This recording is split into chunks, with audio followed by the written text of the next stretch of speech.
Welcome, everybody, to Unfiltered Reptiles Podcast, episode 56. I'm your boy, MJ. Tonight, who do we have with us? Dave Mann. How you doing, Dave Mann? Doing good, bud. You look amazing. I always look amazing. I thought I'd tell you some good news on the live. I was going to tell you sound check, but I'm proud of this because I feel like, well, God bless. I hope this works out, but there's a big upgrade coming your way in 2023, okay? I was able to find us a sponsor for 2023 for this channel. So that means Dave Levison will be getting a professional mic. Dave Levison will be getting professional lighting. Dave Levison, or excuse me, Dave Mann, or Big Crop Dave. What are your other names? You got a lot of names out there. I forget. There's so many different aliases of yours, but whatever you decide to be that night, you're going to be now presented with this type of, I mean, not the background, but the lighting. You're there, buddy. I did it for you. Okay. Well, that's exciting for you, buddy. It is. And everybody who watches this, because people love seeing you. I got to say, I mean, not that I don't care. I mean, I like that you are the most sought after face in this podcast. It's your face that people are here to see. I can tell you that right now. What little is showing on a daily basis at this point, buddy? The 4%? We're going up, man. We're going up. Listen, if this is anyone else's first time watching this podcast, welcome in. Please do us a favor, hit that subscribe button, hit the notification bell so you're on top of every epic podcast we bring here to this channel. Thank you to all the supporters out there.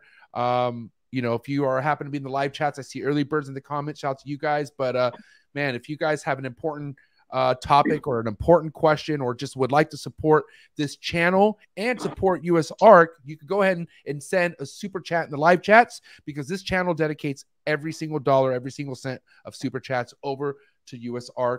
And let's get this ball rolling on that, man. But man, what do people have to look forward to tonight, Dave? I mean, this is a good buddy of yours. You mentioned Rich's name plenty of times on this show. But yeah, what are we in store for tonight, bud? Well, I don't want to butter him up before he gets on, but you know, I think over the last probably decade, or at least last 5 years, he's really assembled one of the more unique, diverse boa collections that you've seen in the industry. We're going to get into a lot of details about how he did what he did. I know you want to talk about his calcium supplement that he has. Big time, yeah. And honestly, man, he's got cool swag. He was nice enough to give me a hat last time I saw him. Like I said, we're going to go over everything, man. I'm not going to butter him up, man. When he's on, I'll do all that. Well, I'm definitely buttering him up on that. Only boa. Is that his thing? Only boas? Did he come up with that? Well, yes. Okay. But I also have an only fishings hat and an only other hat. I mean, it's, you know, it's trending. Sure is, man. Well, listen, before we get into things tonight, guys, I will say tonight's episode is brought to you by Cold-Blooded Cafe. Freshest and bestest rodents delivered to your doorstep. $30 flat rate shipping. Head over to coldbloodedcafe.com. Put in your order. Constantly having blowout sales on that website. And nothing but great feedback from their amazing Black Friday special that they do every year. So shout out to you if you took advantage of that. And yeah, shout out to Steven, shout out to Desiree, the entire Cold-Blooded Cafe team. And Dave, episode 56, buddy. I'm excited. I'm ready to rock and roll. Should we get this fucking show started or what? I'm always ready to go, bud. All right, man. Well, guys, do what you got to do to stay hydrated. It's about to get hot. It's about to get heavy. Tonight we have Rich Delbono. Did I say that right? Delbono. Why do you say his last name? I'm going to go with Delbono. Delbono. That's what it is. Rich Delbono, the Vinci Boa, coming right at you. Let's go. Good. You ready for news? That's not the right. That is not the right. Listen, here he is. Rich. What's up, guys? Dude, I'm not gonna lie, I didn't fucking upload the right intro. That's all good. It happens all the time. What are you gonna do? But here we go. Fuck it. We're gonna go right into things. You know, if it was Dave's way, there'd be no intro. We just go right into things. So we're here. What's up, Rich? How you living, buddy? Living great, man. Living life. I'm excited to have you here. Like I said, I've heard your name. I mean, I don't know what episode it was really, Dave, but you've mentioned Rich's name from the beginning side of us being on a podcast together. And so I'm excited to have you here, especially when it's somebody close to Dave, man. But Dave, what's going on? How do you feel about having your boy on? I'm excited, man. Like I said, I've And I keep on saying it, man. He's a guy I wanted to have a conversation with a long time ago. He's a guy I talk to at every show.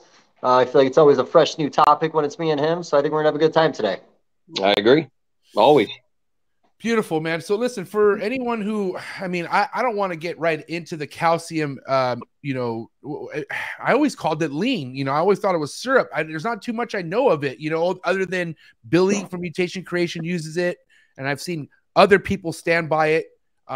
So I don't want to get quite into that just yet. I'm curious as far as, you know, where you're at with your boa game right now. Like, how many different projects of boas are you currently working with in your collection, and where's that taking you and whatnot?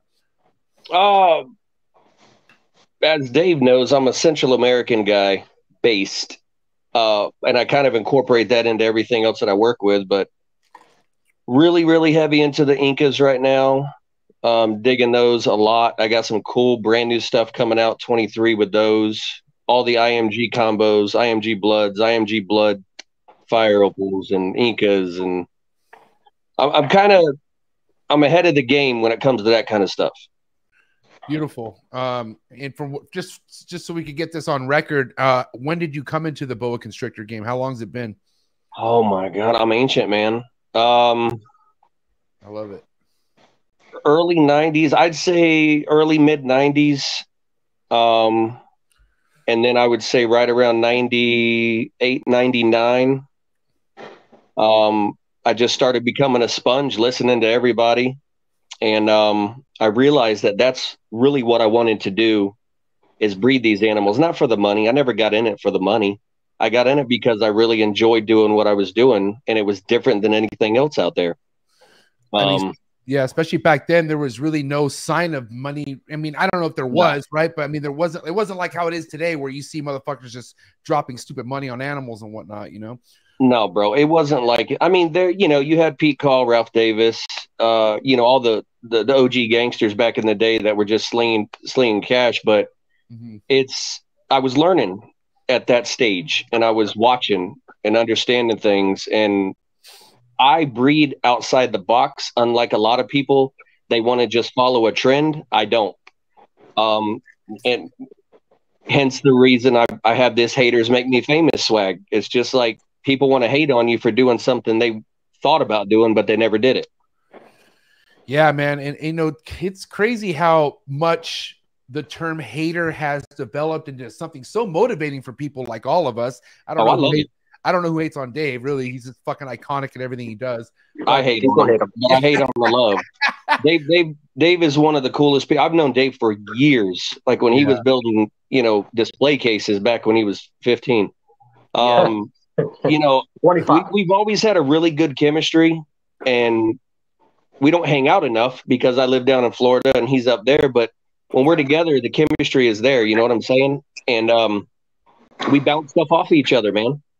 And there's been projects that he's asked me about, and I've given him my opinion. Like, he has a cool thing going on right now. We still can't figure it out. I want to be involved in it because I know it's CA based, but we can't figure the shit out. So I will capitalize on this. I will capitalize on this, Dave, and you could talk right after this, after I jerk you off real quick. But I was so sought after Dave's, I mean, not really mentorship at the time, because I didn't want to be creepy. You know, he didn't really know me, but I just wanted to get to know Dave so bad, because how fucking I thought of an awesome person, good energy that he had. So dude, I gotta say, Dave's friendship is probably one of the biggest wins I've had in this reptile game. So thanks, Dave. Go ahead, take over. No, this is good, man. And, you know, like, you know, just boas, man. You know, Rich, it's very easy for us. You know the history. I know the history. You know all the odd stories, the stories that you know I don't know, the ones that I know you don't know. Yep.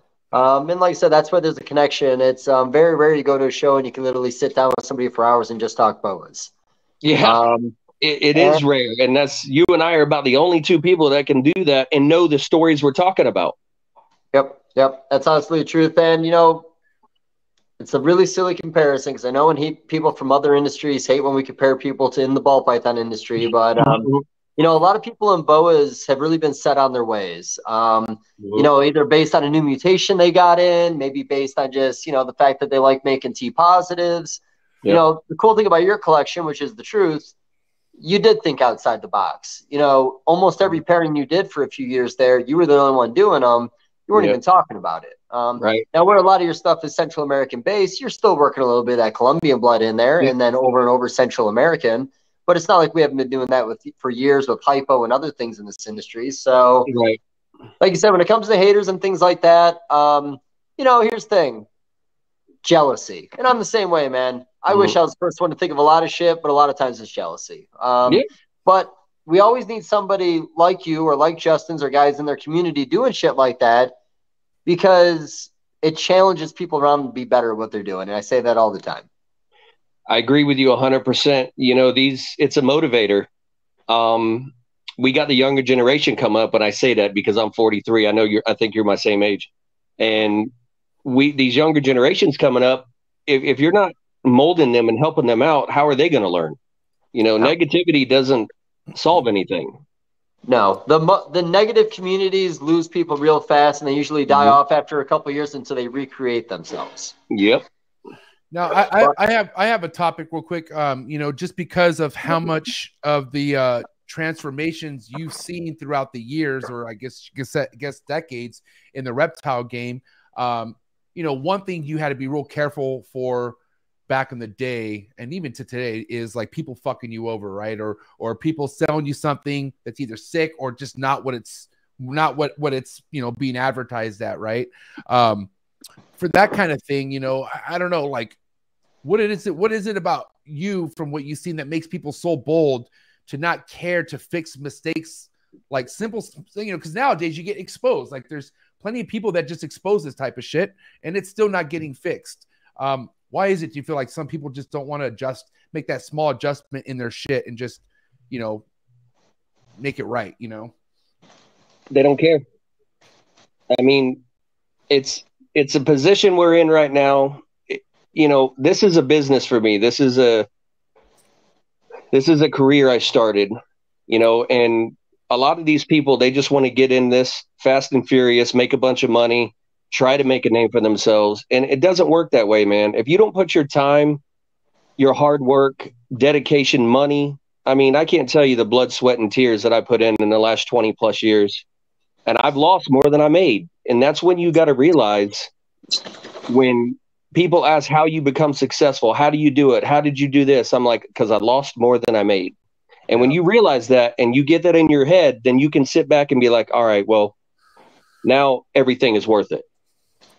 You got to be okay with, you got to be really okay with losing. And you have to be okay with failure. A lot of people try everything in their grasp not to fail. And when they fail, they crumble like foil and they think, oh, it's fucking over. You know what I mean? But it just, you just got to keep pushing. I mean, Dave's been doing this for years. Dave, how much up and downs you've been in this game, Dave? Every last one of them. And a lot of them were self-inflicted. Yeah. Oh yeah. Yeah. Yeah.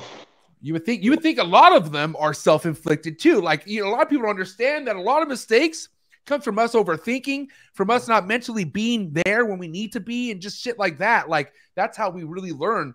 It's that dedication is nothing to be fucking slept on. You got to be dedicated to this shit. You know what I mean? And it catches up to you. Shortcut. This is why I love this game, Rich and Dave, is because for once in my life, shortcuts are not like they are obviously not the way to go in this. And I was Mr. King of shortcuts my entire life. I always felt like a way to cheat the system. And you cheat any systems in here, you're looking at fucking malfunctions happening in your room. You're looking at animals dying. Like, it's just not a good fucking way to go when it comes to shortcuts in this hobby. You can't. It's longevity. All longevity. It's time.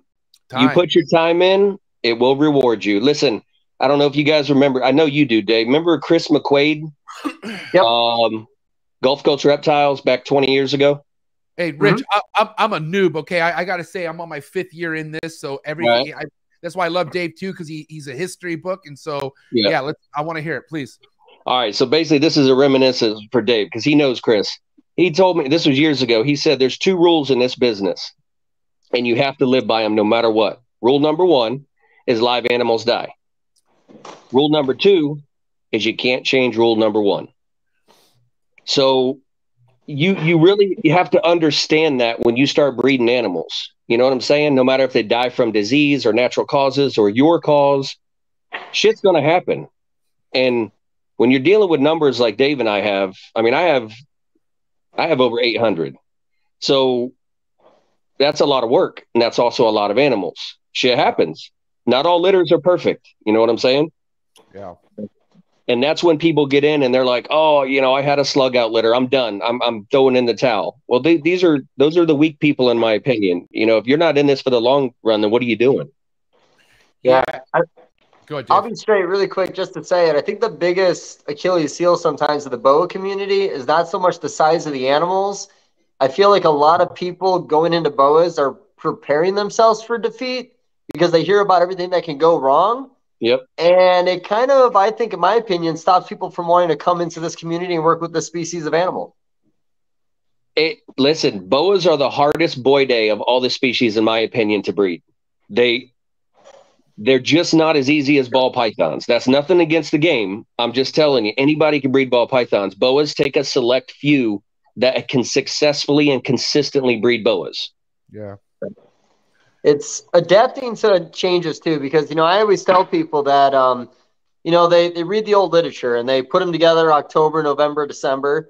I mean, that's cool, but, we've had plenty of years where Tony Antonucci's putting his stuff together in July and we're seeing ovulations by like late August, early September. It's kind of, with boas, I don't think boas are challenging, and I really don't necessarily think any species I've worked with to this day has been overly challenging. I think the challenge for most people is, and I can be bad at this also, is paying enough attention to the animal, the individual animal, to be able to read that body language, to know what to do and when to do it. I think boas, you can breed them 12 months of the year, in my opinion, because we breed them 12 months of the year. But a lot of times that's just based on paying attention to what the females are doing. My males are usually pretty good no matter what. Yeah, I call it listening to your animals. And you can go out there and look at a female and you could tell if she's ready. Males will get aggressive. Females will get aggressive. There's a lot of signs that you need to look for. And this is seasoned boa breeders. I mean, you're not going to come into this game in 2 years and try to read all this stuff. But as the years go by, you'll see more things and they're going to start talking to you. And that's where the success comes in. And, people ask me all the time, how do you consistently produce boas every single year? I'm like, you just listen to them. Yeah. Age is way more important than size to me. I mean, I got 4-foot females that are giving me 15, 20 babies. Yep. Because they're age appropriate. It's the age. It's way more important than any size reference. Yep. Yeah. And go ahead, Dave. No, I'm done. Go, buddy. No, you go. Hurry up. No, well, fuck. All I was going to say is, again, following the old literature where everything is based on imports, we're so far past that now. We're 6, 7, 8 generations of captive bred in the United States. Own timeline.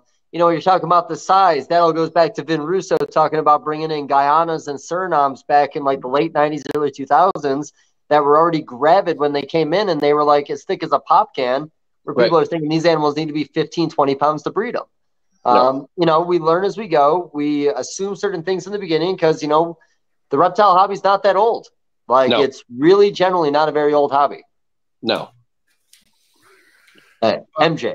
Yeah, Rich. I'm curious because one thing Dave just said that really stood out to me. I don't have a big boa collection. I mean, I'm raising, big. I'm raising quite, getting there, but I have not a lot of adults. I have two adult females and one male that are really like my breeding projects. But anyways, last year I had success with a litter, really awesome experience.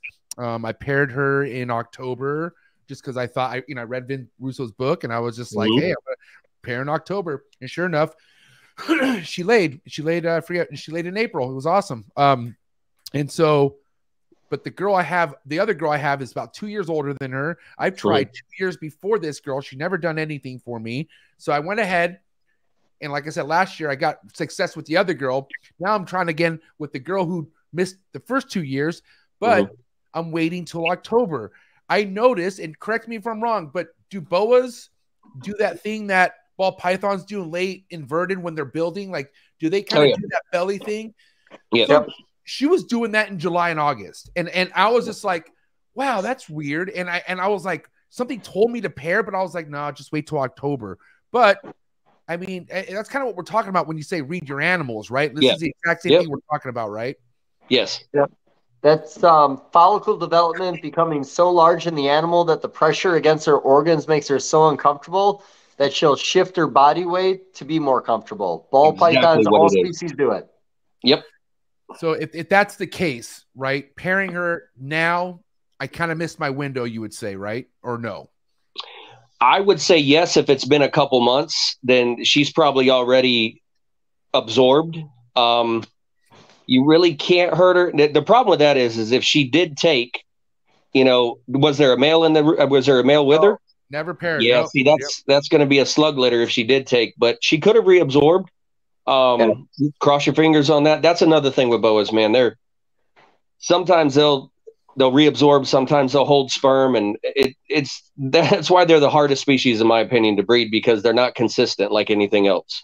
Well, I could tell you from what I saw, the male wanted nothing to ever do with her until this year. There's a bunch of courting going on, and like I see it, but she's doing a lot of running away, and I'm seeing like, okay, I don't, like I said, the girl I had success last year, there was chemistry was all there. They were fucking very snuggly. You know what I mean?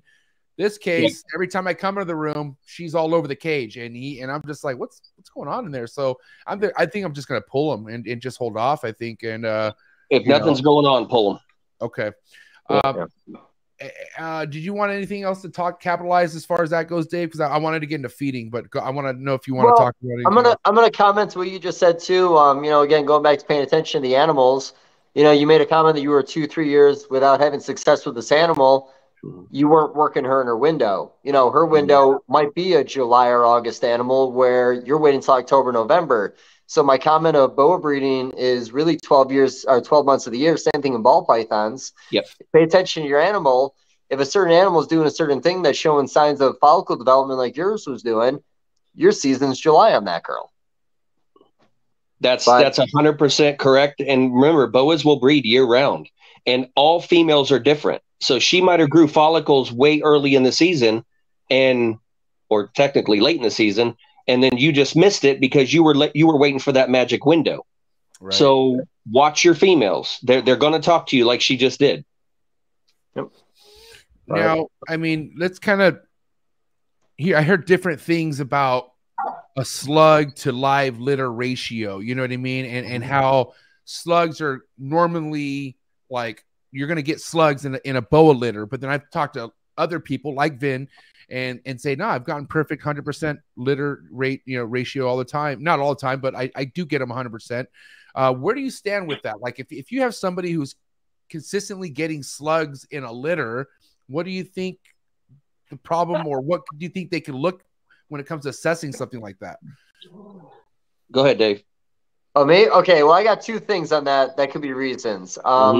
First off, too much heat on your males. You could be cooking your sperm. You might only be getting X amount of viable sperm into the female, and that's why you're getting smaller litters with a bunch of slugs. Other than that, I mean, what about you? Throw one at me, and then I'll think of another one. All right. So every year I get phone calls. My female slugged out. She only had half a litter. And my question to them is, did you remove the male? Well, yeah, I saw ovulation. I'm like, are you sure it was ovulation? Because you have a pre-ovulation swell, which is similar, but it's not an ovulation. And if you remove the male too soon, prematurely, she's not gonna fully develop. And a lot of people do that because they see that swell, they get excited, and then they want to put the male on another female. That's a no-no. These are not ball pythons. I mean, is it possible? Yes. Do I do it? Absolutely not. It's a 1-to-1 ratio every season for me. And that's where I think a lot of the success comes from, because the male's not stressing himself out to a point to where he has to work on multiple females. So he gets enough sperm in there to have a viable litter. And yes, heat is a killer for males. Yes. So seasonal too, buddy. Like, here's the thing. Like, you put your male in October, she's already building up big in July and August. By the time he gets on her, he might only have a chance to fertilize a few of the ovum before she ovulates completely. So sometimes it's all about just the timing of having your male in there. Yep. Now, I mean, go ahead. None. Here, last thing. My first ever boa litter. I own 3 vision cages. I had a pos double het sunglow, pos double het sunglow, and a pos double het sunglow. A male het blood and an albino lipstick from Tom Burke. The albino lipstick bred this female nonstop for 3 months. The het blood ignored his female the whole season. One day I put that albino with that other girl just to get the other guy going. Took him out, put him back in with the female above. Season's over. 120 days later, that fucking female that he was in with one day, perfect litter, 18 babies. It only took him one night of courtship to get it, and I knew what it was because I got albinos and sunglows in the litter. That's all so I got real fucking lucky. Yeah, dude, I get stories all the time. Hey man, I put my male in with a female just to clean his cage, and he locked up with her. I'm like, well, expect babies. He goes, well, what do you mean that fast? I'm like, oh man, seconds. If he gets her, it's over. I mean, they don't need to be in there for months. You know, I mean, I feed my males while they breed and my females. Yeah. So, you know, a lot of people want to say they shut off everything. The only reason you shut off food while they're breeding is because there's no heat. They can't digest their food. So I leave the heat on and my ambient goes down. You know, Dave's been to my place. I have buildings that are ambient temperatured and then I have hot spots. So these animals can regulate their body temperature by moving, but I feed them small meals while they're breeding. Yeah, it's just the way I've always done it. So I'm Northern, and I'll let you know if this theory works because I'm doubling down again this year based on the layout in the building. So we run ambient in the building. So our temps are a little bit on the warm side, like 82. I have all the boa racks against the outer walls with belly heat where the rest of the building does not have belly heat. I think that outer wall in the season changes and that radiated cold through the wall is actually helping with the cycling of my boas every year. I open my window. I'm in Central Florida. Well, I'm on the coast. I'm in Hudson, so I'm just on the water, Central Florida area. And I open my windows during this season, and that's my cool down. You know what I mean? I don't drop my temps down into the 65 and the 70s. It naturally does that. I open my window, and I let Mother Nature do her job. Yep. So that's probably another reason I have good success is because I let Mother Nature work with me and I don't try to trick things. Yeah. And, you know, Mother Nature too, because again, you know, Florida weather is not South America weather. Barometric pressures are different. Yep. You know, going back to like Vin or Tracy Barker, you know, they do food cycling. They will not feed their animals for X amount of months of the year because they want to stimulate the dry season when food is not plentiful. And then when the wet season rolls around, when they're supposed to be breeding, food now is plentiful and they will develop just on that alone. So the reality is there's no wrong way to do this. And there's a lot of ways you could. You just got to find out what works for you. That's the perfect explanation right there is if you're in New York and I'm in Florida, we're not going to have the same seasons and we're not going to have the same success. I mean, I could admit, you know, being new into this and also having a podcast, there's so many different ways I see that works for so many different types of people. You can't really do everything. You know, you can't take everyone's advice. You need to figure out what the fuck it is in your own room, in your own demographic that works for you. But the good news is there's so many different options you could choose from, you know? Yeah. Customize your art form, buddy. Yeah. Yep. That's what it comes down to. Now, sure. I mean, preference as far as, you know, establishing your babies, right? You know, a lot of people don't like to feed rats for so long to their boas because it's really fatty and whatnot. At a young age, they think that's not right, or not right, but they don't think it's, you know, the best for that animal. What do you like to do? How do you like to start off your boas, and do you like to get them on rats sooner than later? What's the deal with that? Is this for me or Dave? You. Well, Rich. He's on Central American, so we're talking about a smaller animal. I like to wait a year before I transfer until I switch them over to rat pups. I like the bone content. I like the leaner animal in a mouse. I feel like rat pups are nothing but fat, milk, and sludge. Where a mouse, you know, you got a lot of calcium in there, a little bit of, you got fur on them. I just think that putting them into that milky rat pup early on is actually bad for them. Personally, that's me. I feed a lot of African soft furs. Oh, good on you. I've heard that. Honestly, I've heard a lot of good things about that. That's phenomenal because you got to think you have a mouse and a rat in the same animal. Yeah. So it really, really works well for me. But you're right. About 8 months to a year, you want to keep them on the mice because they have to establish that food source, and their gut is not the same as a year old. So mice all the way up to about a year, and then you could start on a small rat, and then adjust from there. But the African soft furs work so good for me, man, and they seem to develop. And I don't feed. The feeding process is weird. So because I feed babies every 7 to 10, 12 days, right? I don't feed every week like everybody says they should. And then anything over a year old is 14 to 21 days. So these animals, the less they eat, the more they grow, because they don't have a metabolism like everything else does. So they use their food more than you would think. Nope, you're not wrong. And, I think talking about Vin, too, with his feeding schedule, he's not feeding these things nonstop. Now, with my baby boas, I'll be honest, just because we have so many animals out here, I do try to keep everything on a 7-day schedule. Yeah. But I don't feed big meals even for the babies. The first few months I want to get them really established. But after that, it's not like I'm upgrading every week to a larger meal. No. I might stay steady at a medium mouse for 6 months. And at that point, it's more like spacing on a meal every 10 days. Yep, that's right. And you get everybody. They have their opinions and their debates on, you shouldn't feed every, 7 days or every this. And it's just like, listen, man, I'm considered a professional as well as Dave. We've done this our whole life. We know what works, not just for us, but for the industry. And we know what's healthier for the animals.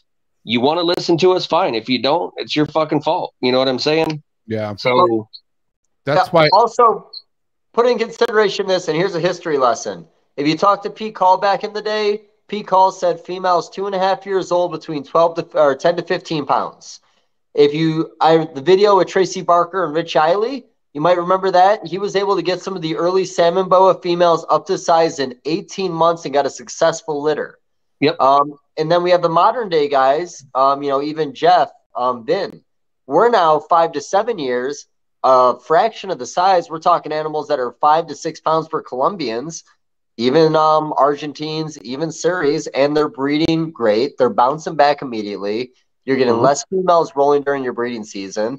I find all that extra food you're giving them in these bigger animals, that is so much disgusting, like fat buildup in those animals that then end up pressing up against the babies that are developing in those females.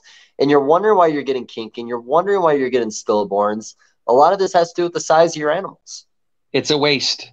The extra food is a waste. I feed my girls anything over 3 years old that are going into a breeding, program. They get every 4 to 6 weeks. And it could be a 1.5 pound rabbit, or it could be a 3 pound rabbit, depending on the animals. I don't have snake. I think the largest snake I own, bro, is maybe 7 foot, and she's like 23 years old. So I don't have big snakes. I don't breed big snakes. I don't have big litters. My average litter size is 13. But you see how fast my girls bounce back and how healthy the litters are. There's a reason for that, is because the animals are raised right. They're fed right. They don't eat. Think about it in the wild. Do you think a boa eats every 7 days in the wild? No. Do you think a male locking a female 10 or 20 times during a breeding season in the wild? No. I mean, you got scarce. Yeah, so we commercialize this industry. So you have some people that want to do it right, and you have some people that want to go fast and furious with it. Guys, this whole country's commercialized. That's the problem. Yeah, that's the problem. And listen, I'm only coming from experience and from coming from someone who literally overfed the living shit out of his collection for the first 3 years, until I came on and started bringing this podcast together, and I started listening to people. I realized how much overfeeding's happening, and it's not intentional. It's because of the goddamn fucking, like, what's the standard? Everyone's standard's fucked up. And, and I probably say this on every podcast on my other show is, weekly water changes. Why the fuck do you want to wait 7 days to change water? Like I would think fresh water is more important than the feeding part. You know what I mean?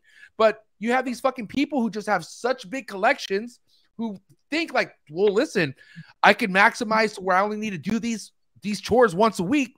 Well, then fuck it. If I don't have to look at this animal for 7 days, shit, I could add more.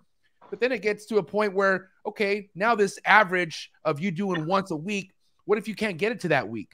Then what? It's going to wait another week. So now we're going to talk in 2 weeks of water. You know what I mean? It just, I just never really understood these standards, bro. And daily, daily. We are out in those rooms 7 days a week, and my son, he works for me full time, and we're always changing waters. We're always spot cleaning, and I call it spot cleaning because we don't wait till Friday to clean. We clean every single day. And, with 500-600 babies and another 150 adults, you're always going to have something to do. Yep. And those animals rely on us. Everybody's like, snakes are the best pets because you don't have to deal with them. Yeah, bullshit. Yeah, it's bullshit. Bullshit. That is a daily job, watering, cleaning, maintaining. There is no waiting. That's such a ball python thing to say. Yeah. I mean, you got to. Boas they're different, man. They're more social than a ball python. They like interaction, and I don't know, man. I'm just a different kind of person. I started in ball pythons, though. I ain't going to lie. But I just realized that I don't like them. I mean, I had a 1,500 square foot facility with 1,000 ball pythons, but it wasn't fun. It was a job. It was a chore. I have twice as many boas size-wise, and I love it. It's a love of my life. It's a passion, and it's something that I can die doing. People need to learn this right away, man. Keep what you love. Don't waste any time, because I mean, listen, I here's the thing, Rich and Dave. I love the ball pythons because the ball pythons is what kind of introduced everything that I have to me today. But I'm just saying, I am not all about the ball pythons as far as only working with them, only having to move them, because I got to admit, if you're in the ball python game and you're trying to be a known figure, you're in the rat race. It's a big rat race. And it's like, you can never just be like, the only way you could do your own thing is if you drop $10, $15, $20,000. And then, hopefully in the next 3-4 years, nobody makes that one thing. And then, okay, you found a way, which is happening, but it's not common and it costs a lot of money. It's no joke. And it's a lot of money for an animal that doesn't want to see you. Ball pythons want nothing to do with human interaction. They don't want to get booped on the nose. They don't want to be in a fucking 4x4 with perches. Okay, they want to be in a dark, left alone area, and they want to be left the fuck alone. That's a ball python for you. So there you go. Yeah. Now preach it, brother. And that's once again, you get your haters out there that are like, "Why are you doing only boas?" I'm like, well, because that's what I'm passionate about, bro. Listen. If you do something you love, you'll never work a day in your life. So that's what I do. I said this the other day on somebody recorded this and posted it because they said it was like perfect timing while they were cleaning their snake collection. And I said this on a show. It's like, one thing I noticed about a really fucking neglected and improperly cared for ball python is it's not going to let you know anything. Like, for instance, like, one thing I love about the retics, right? Even though they could be a pain in the ass, but if a retic is uncomfortable, if a retic is unhappy, it shoves its face off. Like, it does something where you're like, yo, what's going on? With the boas, you know what I mean? The fatty cells, like how easily you could tell that the fucking boa's overweight. The key tells, like, there's signs that you could see on species that could help, like, let you know you need to fix things. And a ball python could just be miserable. A ball python could just, dude, it can live through neglect, and you won't never know. You know what I mean? Yep. Go ahead, Dave. Sorry. Well, no, I did a Dave right there. Took over. No, dude, you're allowed to Dave it up whenever you want, man. Love it. So, talking about nose rubs, though, pure Hog Island boas, I don't know if there's anything you can do to stop it, but in boas, they rub the shit out of their face. I always say that if a Hog Island doesn't have his nose a little fucked up, it's probably not a pure Hog Island. That's funny you say that. Nicaraguans are notorious for that, too. That's crazy. So nothing, meaning nothing you do keeps them from rubbing is what you're saying. They're going to do what they do. It could be anxiety. It could. I mean, there's a multitude of things it could be, but I think it just has to do with the Central American form. And Nicaraguans do it. Hog Islands do it. Some of the fire bellies and the sabagues that I had did it. So I've never had a Colombian really rub its nose or rub its face off. It's just the Central American stuff. Yep. What else you got, Dave? Because I want to get into some of his snakes, but unless you have another topic on this, or I'll be honest, I just kind of go with the flow. I didn't have any topics for today. I mean, look, way to do it with no topic, no paper, no bullshit. Let's just fucking get at it. Not structured. That's how we fucking do it There you here. go. You know what I mean? All right, listen up. I got your page up here, Rich. Let's tap into some of this beautiful fucking work of yours. I mean, if you want to talk about just like this is just a face shot, right? But god damn, man, like Yeah, that's a black pearl. now what's the deal with the black pearl? I'm curious. What's the story behind the black pearl? Because I'm still not educated as much as I should be with the boas. So it's just an IMG Motley Central American, very, very high percentage of Central American, and it's 100% het platinum T, which is a T positive Central American, but it has my platinum line in it, which is kind of like a cleaner gene for the Burke. Okay. Wow. So it makes a Burke not as brown. It makes it more of a lavender chocolate color. That's where the rosewoods and that's where the garnets come from, which are the albino IMG versions of the black pearl. Okay, and you do have another snake that's super dark on here as well. Like, is this what's this one right here? All right, that's the gold dust. That's the black pearl's brother. So that's the hypo version without the motley. Oh, so Dave, this is what you're talking about. Yeah. Don't you worry. No, here's the thing, and I don't want to call you an asshole. So asshole over here is like, man, I need an IMG. I'm like, tight. Let me get you some pictures. So I sent a picture of like a very well-grown 2-year-old fucking ghost IMG that's like about as thick as a quarter, a little bit above, between a silver dollar. And he's all like, thing's garbage, buddy. It's not even black. I don't want anything to do with this. Find something better. I did not call it garbage. He's like garbage, bro. I thought that was you said here. I thought it was like a grown-up adult snake. I thought that snake was already an adult. So I was like, it's a fucking process, buddy. I'm sorry, buddy. That's fine. We'll talk about that sale when we get off the podcast. But okay, so there is hypo in this, right? This is a visual hypo. Oh yeah. Okay. I'm curious. So go ahead, please. Hypomelanistic produces dark pigment. Yeah. IMG is a dark pigment mutation. So there is going to be a little back and forth fighting.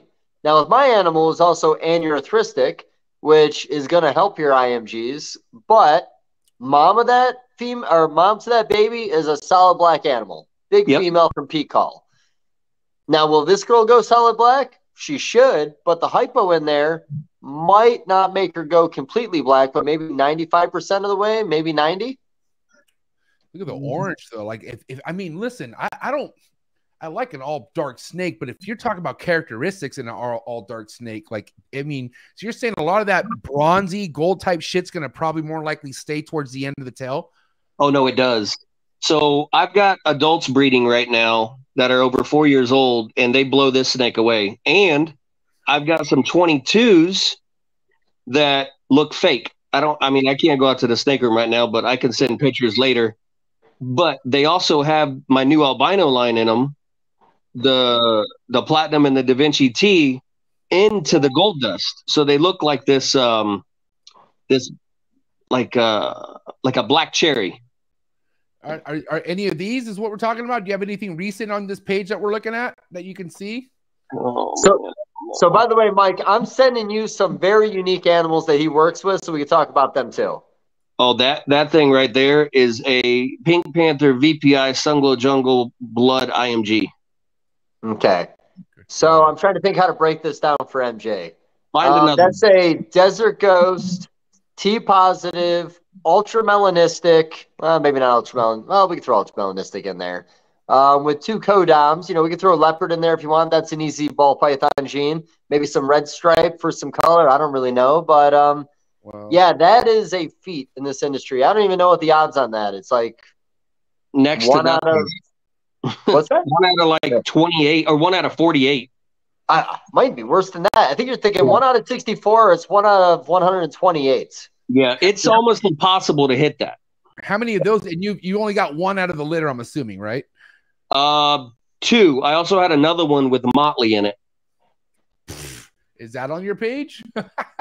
That is on my page. Let's see. Hold on. We're going back. Hold on. Let me see. You'll see her. She lights up like a fireball when you see her. There she is. That's it? Yep. Wow. So this has the motley in it. Yep. Now, So go ahead, Dave. Oh, no. Just I want to say this. So, like, I make way too many ball python comparisons. What clown is in the ball python market, IMG is in the boa market. There's not a project that you put IMG in that doesn't make it better. And honestly, it's probably the most important gene in boas right now. 100%. In my eyes. That's me. No, that's in everybody's. I have talked to maybe 2 people out of like 2,000 that don't like IMGs, and we're not friends anymore. So well, maybe they should go buy an IMG sometime. Maybe they should. I mean, okay, we're gonna pull up this IMG that Dave just sent me right now because I'm not gonna lie, this is what I'm talking about, man. And I just don't think there's enough people out there really fucking just understanding the potential and shit like this. Like this is like this right here. This makes my head hurt in a good way. That's all I got to say. Like I'm just like, wow, this is fucking amazing. Also, same really hard snake to hit. I'm assuming, right? This is no. Actually, it's not. That's a simple gene. That's just an IMG jungle motley. But they don't all come out striped like that, but they will go black. That's just an IMG jungle motley. There's nothing else special in that gene. No, I mean, we haven't really talked about super IMGs. Is that a thing? Can you go IMG to IMG, make supers, or how's that work? No. I'm going to say it's an incomplete dominant. It works like an Arabesque.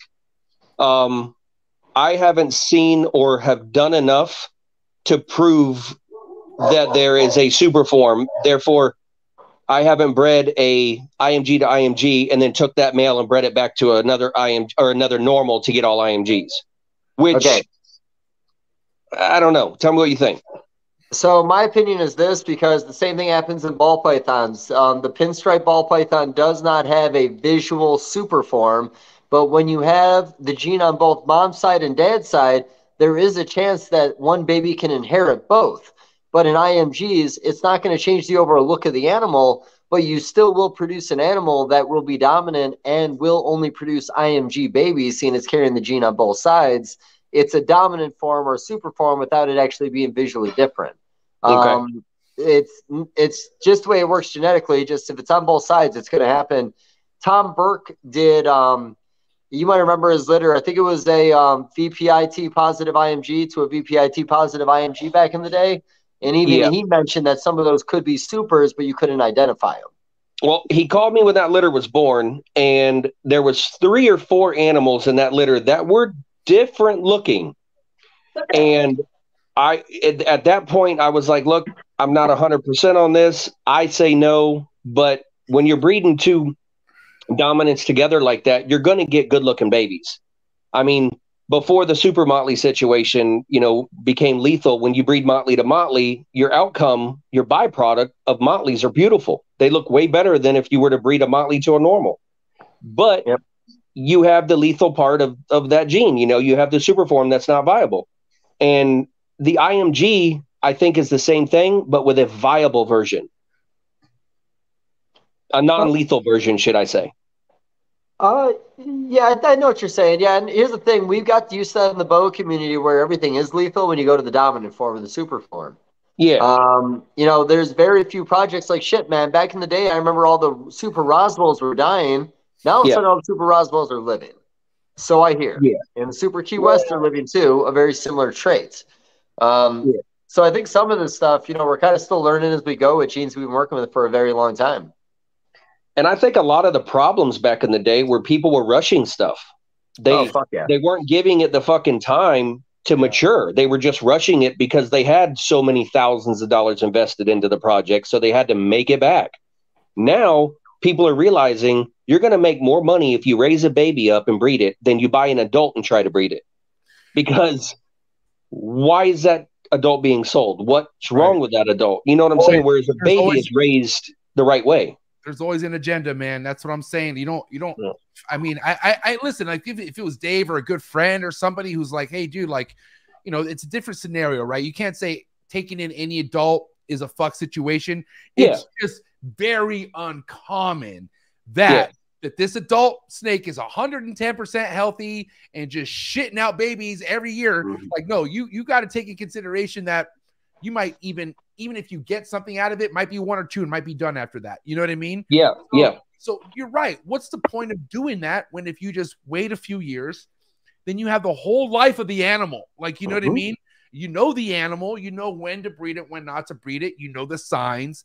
I can't stand people who think this goes back to shortcuts. Like this, I can't stand people who think they can one up and come up on adults and think they could go somewhere with that. I mean, I'm just saying. Do you know why people do that? Yeah, they're fucking piece of shits. They're fucking greedy. Yeah, it's greed. Yeah. They want to make money. They're looking at these animals as an ATM card, and these are live animals. They're going to push back. If you don't give a female, they say 3 years. I think I run my girls. I start them at 4, and now Centrals. I've done this for years. Centrals breed a little bit earlier than Colombians successfully. And I think it has a lot to do with their size and what they eat and a lot of things like that. But 4 years old, and I rarely have problems. I mean, granted, I have slugs and I have stillborns, but I don't have a lot of full slug outs because I raise these animals right. I feed them right. I give them the right amount of time. And if they're not ready, I don't breed them. I don't care what gene it is, how many fucking genes are in it. I won't breed them. You want to talk about one boa species that really fucking grabs you by the fucking nads. Like, even if you're wearing a cup, let's say you play baseball and you're wearing a cup or something, it finds a way behind and just grabs those motherfuckers and rips them out. And that's the emerald tree boa, man. You try to get adult, like, you know, I mean, coming from somebody who just inquired this year a fucking group of Miss Willie lines, which, you know, one came with RI, now another one has RI. Like, I'm going through it with this shit right now, all because I wanted adults, right? And, you know, shout out to Gary Shavino, my other buddy Rob, who I went back east. I visited those two guys, and we just all couldn't stop talking about how, I mean, yeah, you still run issues. We'll run into issues with stuff that you raise, but the unlikeliness of the shit that you typically go through with adults you inquire when you try breeding them, you don't go through with shit when you raise them yourself. It's fuck no. Never. It's way different, bro. Yeah, never. You never do that, man, because you put your time into it, you put your food into it, and you know what's going into that animal. You don't have questions where it came from, who it came from, what did it do. I mean, there's just a lot of benefits by raising animals, but a lot of people don't want to take that time and spend the money up front and wait 4 fucking years to make it back. And a lot of times too, the person you're getting the animals from, they got duped. You know what I mean? Like, oh yeah. It's like kind of like a goddamn it's a shit ladder that just goes down, and you just you want to stay clear from that shit, man. It makes me sad when I know animals getting just hopped around collection to collection, and then on top of that, trying to get bred. You know what I mean? Like, imagine that stress. Like, fuck, dude. You know the stress these fucking animals go through when they breed? A lot. People don't understand it. I mean, it takes years off of their lives, and you know, they just throw them around. And I mean, there's a lot of people in this industry, man, that are just fucking dog shit because they don't care about the animal. They care about the almighty dollar. And I'm not that guy, man. I care about my stuff. I love my stuff. And I think that's why I have a following, because I have a passion for this shit and I don't care about the money. And that's why I'm successful. Passion will always show. Greed will show too. Like, that's why I love the fact, as far as, you know, going back to what I was saying about shortcuts being exposed. Well, you know, that whole greedy shit, all that shit catches up to you, bro. All that shit, especially when you keep doing it and doing it and doing it. Like, I understand motherfuckers who maybe did it a couple times and thought, oh man, I shouldn't do that again. But come on, they always do it. Once you're that person, you're always that person. And it's fucked up. But you just, you know, it's also, like I said, it's our job as a keeper, no matter where you're at in this game, new experience, you got to fucking do your homework. You got to ask questions. You got to validate people. You got to, if someone said, oh, I got this animal from this person, go hit up that person and go fucking verify that shit. A lot of people don't like to do the elbow. Like, they don't like to roll their sleeves up and get down to the fucking truth, because they just want, okay, you know, they just, I don't know. You got to be smarter than that. You got to move smart.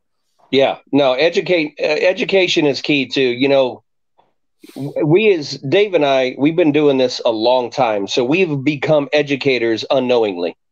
You know, it's not like we fucking signed up to do it. We become educators because we have learned the hardships growing up and doing this shit. So now it's our job to help people through the hard times. Yeah, this might be a really gay reference for what we're doing here, but I think when it comes to reptile keeping, let's go ahead and make a karate comparison. You start with a white belt, you make your way up to a black belt. There's a lot of stages along the way. You're going to learn certain things. And there's always somebody more experienced than you that's going to help you get to where you're going. Oh, that's yeah. And the problem herein lies the problem. There's not a lot of people out there that want to take somebody's hand and show them the right way.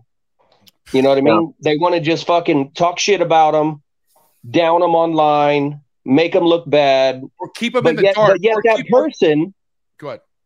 But yet that person that's doing that is well known and becomes he's a dick, or she, whoever, they're a dick because they're not helping these people succeed, and they're asking simple questions. You know what I mean? Yeah. That's why I got off all them fucking groups, because people were tagging me and shit, and I was trying to help them. And when they come back and, who are you? I'm like, look, I ain't got time for this. I really don't have time to fucking hold hands. You know what I mean? Yeah. Or explain to fucking user 93302 who the fuck I am, you fucking moron. Right. What the fuck social media app or user are you working with right now, man? I don't even know what the fuck that hashtag was. Instagram. Right. Instagram. You never. I'm sorry, Dave. Yeah, I don't really fuck around that. I just taught Dave how to do stories on Instagram like less than a week ago. And I don't even think I've done a story yet. I'm fucking ancient. I don't even know any of that shit. I got like Facebook, and my buddy's telling me to do TikTok, and I'm like, dude, do you know what I have dogs and cats and kids, and why? I mean, I don't have the time to TikTok shit. This guy fucking literally uses my legal name on Instagram, which you never do. You don't ever. And he what he did, he copied and post. God bless him. He does the promotional stuff on Facebook, but he tried taking it to Instagram, and he just copy pasted it. Now people know my actual name on Instagram because of this guy. So thanks. Is that a bad thing? Yes, it is. There's a divide. There's a whole nother Facebook. Facebook is personable, man. That's like a people, you know, Instagram, there's user 990. There's hackers and weird shit on Instagram. You got to be careful. I got hacked. Lost everything, buddy. Lost everything. 40,000 followers gone overnight. Oh, was that your original account that you had? That was actually Ben Rennick's original account that I took over after he passed away. He had like 15,000 followers, 18,000 followers. And then I just started posting on there, kind of keep it going. And then boom, overnight, all gone. Honestly, it kind of discouraged me about social media in general. Maybe not want to do it anymore. I just recently started an Instagram page again, and I neglect the fuck out of it because I just think it's all so fucking tragic. I'm with you, bro. I think. Go ahead, MJ.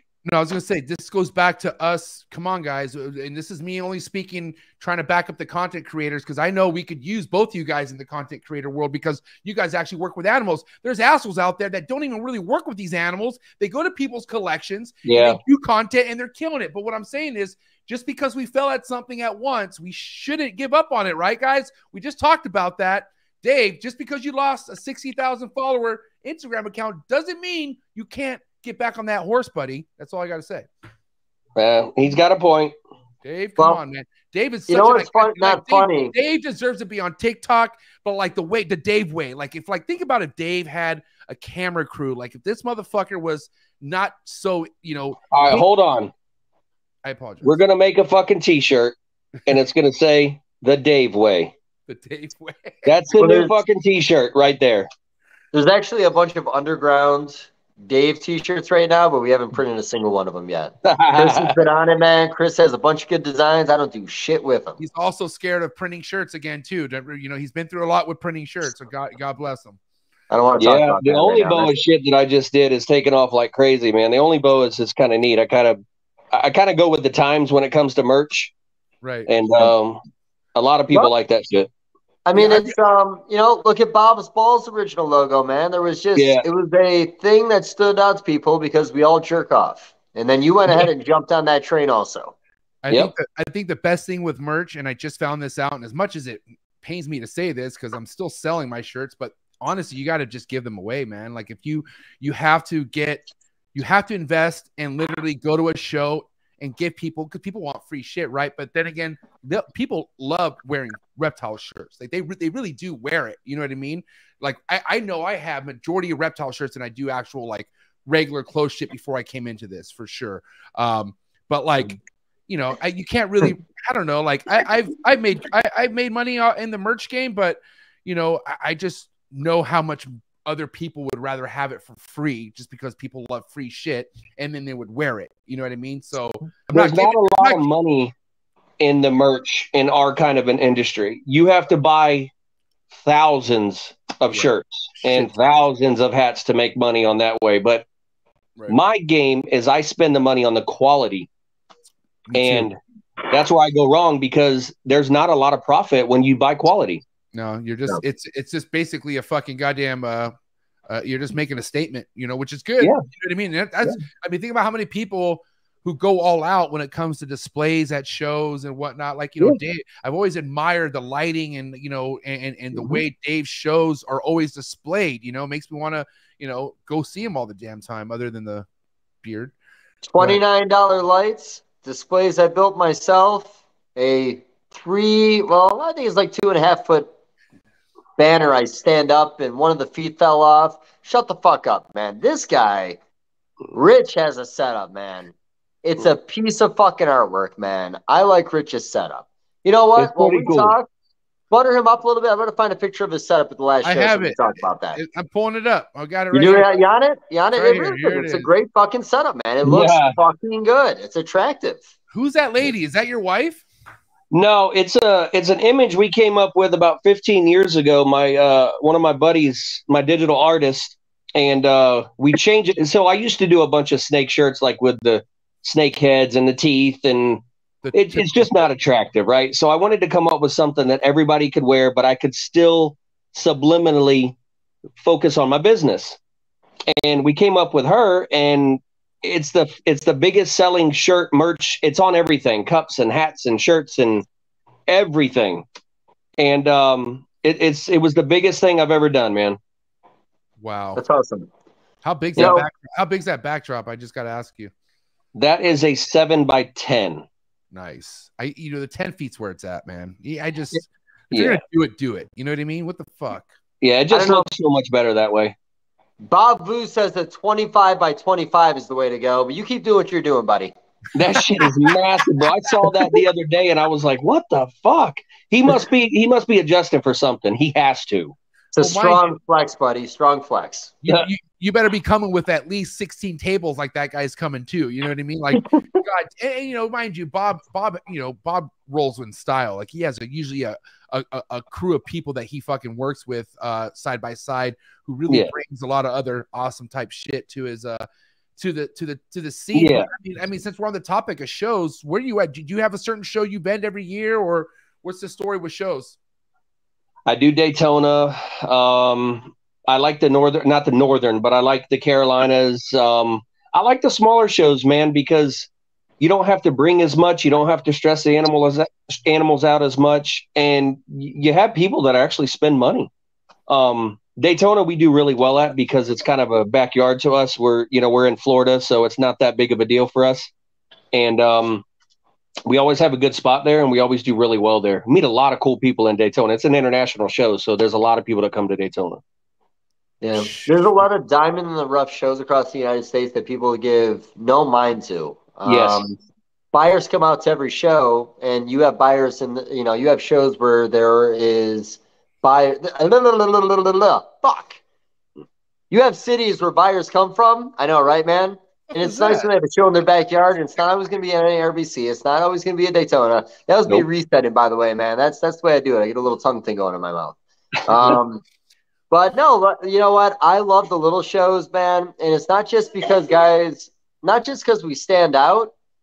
I feel like we have as much of an opportunity to make a lot of money at a small show as we do have at a big show, because big shows, we have a lot of competition, less competition at the small shows. And honestly, we do get a good amount of traffic, especially Reptilian Nation last weekend. I don't know how many people you got through the door, but they always get a lot of people through the door. Yep. Yeah, those small shows, like, the North Carolina shows that we do, and, the, South Carolina, Alabama, stuff like that. It doesn't seem like there's going to be any money there, but believe it or not, when you come to a show like that, you could do better at a small show than you can a big show because of the competition. You know what I'm saying? But you're always there to educate for the first part of it. And then people find out that you're there, and they travel and they come and see you. Okay. I got to tell you one advantage for sure that I have. I want to say over 9 out of 10 people that I've experienced going to just inquire at their tables. How come? I'm dead ass serious. I don't even think anyone's ever asked me this. Okay. And even the people who don't know me or know me, I still come to your table. How come no one asks me, hey man, what do you work with? What do you got going on? Nobody asks me what's going on with my collection. They all fucking let me look at their damn shit and they just let me leave. That's the first thing I say. That is like, hey, asshole, how about you fucking go be a people person? Like, hey, what's going on, guy? I understand if you're busy, then that's one thing. But if you're sitting there on your phone and you're like this, or you're like this, or one thing, and God bless you, I love eating, but I like eating privately. But when you're stuffing your face like a fat ass and you're just fucking just sitting there, not like, like, dude, how do you expect to sell anything in life? So me, I'm a fucking salesperson, bro. Like if I could give you a quick background, my very first sales job was at T-Mobile, the booth inside the mall. Okay, this is like 2002. People knew to stay the fuck away from this booth because, you know, we sold, you're like, hey, right? I always knew how to get people to me. Like, I don't know how. I would just get people to come to me and I would sell them fucking mad phones at 19 years old. So I don't know, first and foremost, why anyone wouldn't want to be excited to talk to people about their animals, but how do you expect to get anything in life without building relationships in the sales game? I don't understand it, guys. I don't. You don't. And that's the thing with shows, man, is that's when you put yourself out there and people want to come see you. That's the whole point of building a brand. Right. You know, like Dave. Dave is colorful. People want to see him. They want to talk to him. They want fucking pictures with him. Dave is colorful, and they want to see that shit, and they'll come to a show just to see fucking Dave. Sean Bradley once said that I make a living being a peacock. I peacock, buddy. That's what I am. When it comes to women, when it comes to making a living, I'm a peacock. There you go. That's probably the best Sean Bradley quote I've ever heard, ever. I would agree with you on that, man. That was probably the nicest, most sincere quote he's ever said. I've heard a lot of his quotes since he's had a podcast, and goddamn, nothing's ever hit home like that right there. I got to say that's a good one. But a colorful peacock is what David. I'll tell you what, and people will travel to see his ass too. Yeah, and you know, people will travel to see me, but they're coming to see my fucking boas, and that's the thing is like. The boas sell themselves, guys. Right. You got to understand that. We've been doing this for 20 plus years. They sell themselves. They want a relationship with you. They want to trust the honesty and the friendship that boa is coming from. Right. Yeah. And a lot of people don't know how to do that, bro. They don't know how to do that anymore. You know, it's a big part too. You know, and I talk about this all the time. This is Rich's podcast. So I'll make it fast. You know, going from what I was doing to helping out with Ben Reiner's collection after he passed away, it shifted my placement in the hobby to almost where he was. And, you know, fortunately, me and him really did have like personalities, both really care about the people in front of our table. But, you know, with saying that, the reason for me saying this is this. I have an appreciation for people on the other side of the table because I was on the other side of the table for years. Yep. I know what it was like standing in front of guys' tables at Daytona back in the day when they didn't want to even look at you. Yep. Yeah. I'm happy that people want to come out and look at my stuff. So, you know, I do appreciate the guy that's in front of the table. I'm also coming from a place where I'm not, you know, like, oh, because of the podcast, I'm a figure. But like, you know, as far as vending, who the fuck am I at a show? I've never vended before. So it's just when you're that guy who's going to shows for the very first time, you have to make a name for yourself somehow. And the way you do that is make friends and make good acquaintances with the people who go to those shows because, you know, it's not about what you sell in that show. It's what you sell maybe like the next show. Like I always think down the road, right? And this is why I love the snake game because I got stuff I'm excited. Like the stuff that's happening right now for me this year or even this coming year, I was already excited for in 2020 and 2019. Like I'm already invested in shit that I'm already excited about, but I know I got to wait that time. But it comes with the norm. Like with waiting, you already have shit happening. You know what I mean? Yeah, so it's like, it's just getting there. And it's just like vending, right? Like imagine your first show might feel awkward. You might feel like, fuck, I didn't sell anything. I'm embarrassed to talk about not selling anything, but you're not the only one who's never not sold anything at a show. It's very common. Even known people have zeroed and goose egged at shows before. I know that personally. you just got to go for the fucking culture. You got to go for the vibe. You got to go to let people know, like, I'm proud of my work. This is what I have going on, you know, and simple as that. Like I feel like my very first show I'm vending, and I'm so happy that I'm going to be with my boy Dave here. Dave's vending Pomona as well. But nice. Pomona Reptile Super Show, man, I'm bringing stuff that, yeah, if you want to buy it, you can. But at the end of the day, I'm holding it back. I don't care. So I'm just happy to show you guys, you know, we can talk, you know, and so that's what it's all about, man. The shows is what brings everything together. Like as much as you're in the background in a way, Rich, and you're doing your thing, you are making a point to go to Daytona. That's something important to you. So yeah. Now, so here we go. So first shows. So I want to hear about your first one, but you know what the funny thing is about my first show? I didn't take any pictures of my table. Two things came out of that show. Chris Canada Smith was there with one of his first litters of hypo Ferraris. That motherfucker was 100 yards away from me, and I could see that pink boa glowing from across the room. Yep. And then my other thing is I met my buddy Ryan Moore, who bought me this glass right here. Great friendship, still to this day. Talk occasionally. We talk as much as we can. That was my first show. Wasn't about the sales. Wasn't about what came out of it. I did buy a Motley het albino the next day for like $3,000 or $4,000 with every penny I made that weekend. But that was my first show. The very first Repticon Charlotte show I vended on my own, and that was when I broke the ice. What about you, Rich? That's awesome. Oh my God, bro. We're going back. All right. So I vended with, this was in 2002 or 3 with Tom Carlton. You remember him? I remember Tom Carlton. Remember the Cypress Creek Guyanans? That I might not remember. He started the Cypress Creek Guyanans. They're beautiful snakes. But anyways, and it was all to get the experience from him and to see how a show was. And that's when Peter Call was there, Ralph Davis was there, Rich Eiley was there, Bob Clark was there. And I was a real small fish in a huge pond. You know what I'm saying? But I learned how to do the shows. That wasn't my first show by myself, but I had to learn how to do it before I did it. So I think a year later, I had one wooden box, and it had like 3 or 4 fucking slots in it. And I had one albino boa, a couple hets, and I think it was like a couple crosses, you know? And it was the most awkward thing I've ever done because I was standing behind a table trying to sell a product that I had to tell people about. So I was going on what they were coming to ask me questions. So it's all about knowledge. You know what I'm saying? Oh, 100%. And the more knowledge you have, the more you understand your product, the more confident you can be to that person.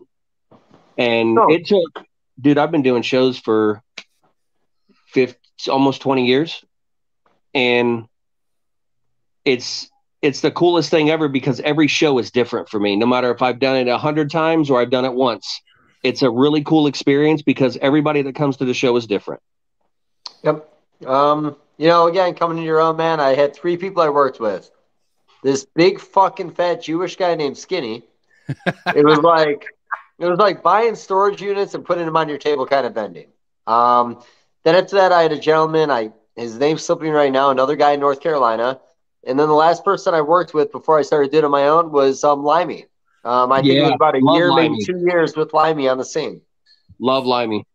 Yeah, Limey was the best opportunity for me because he had such a diversity of animals on his table. In the process of helping him, I was learning things about the industry, about how to talk to people and doing it. But, man, did I get off on fucking selling Limey's animals for a couple of years there. And then I jumped out and did it on my own.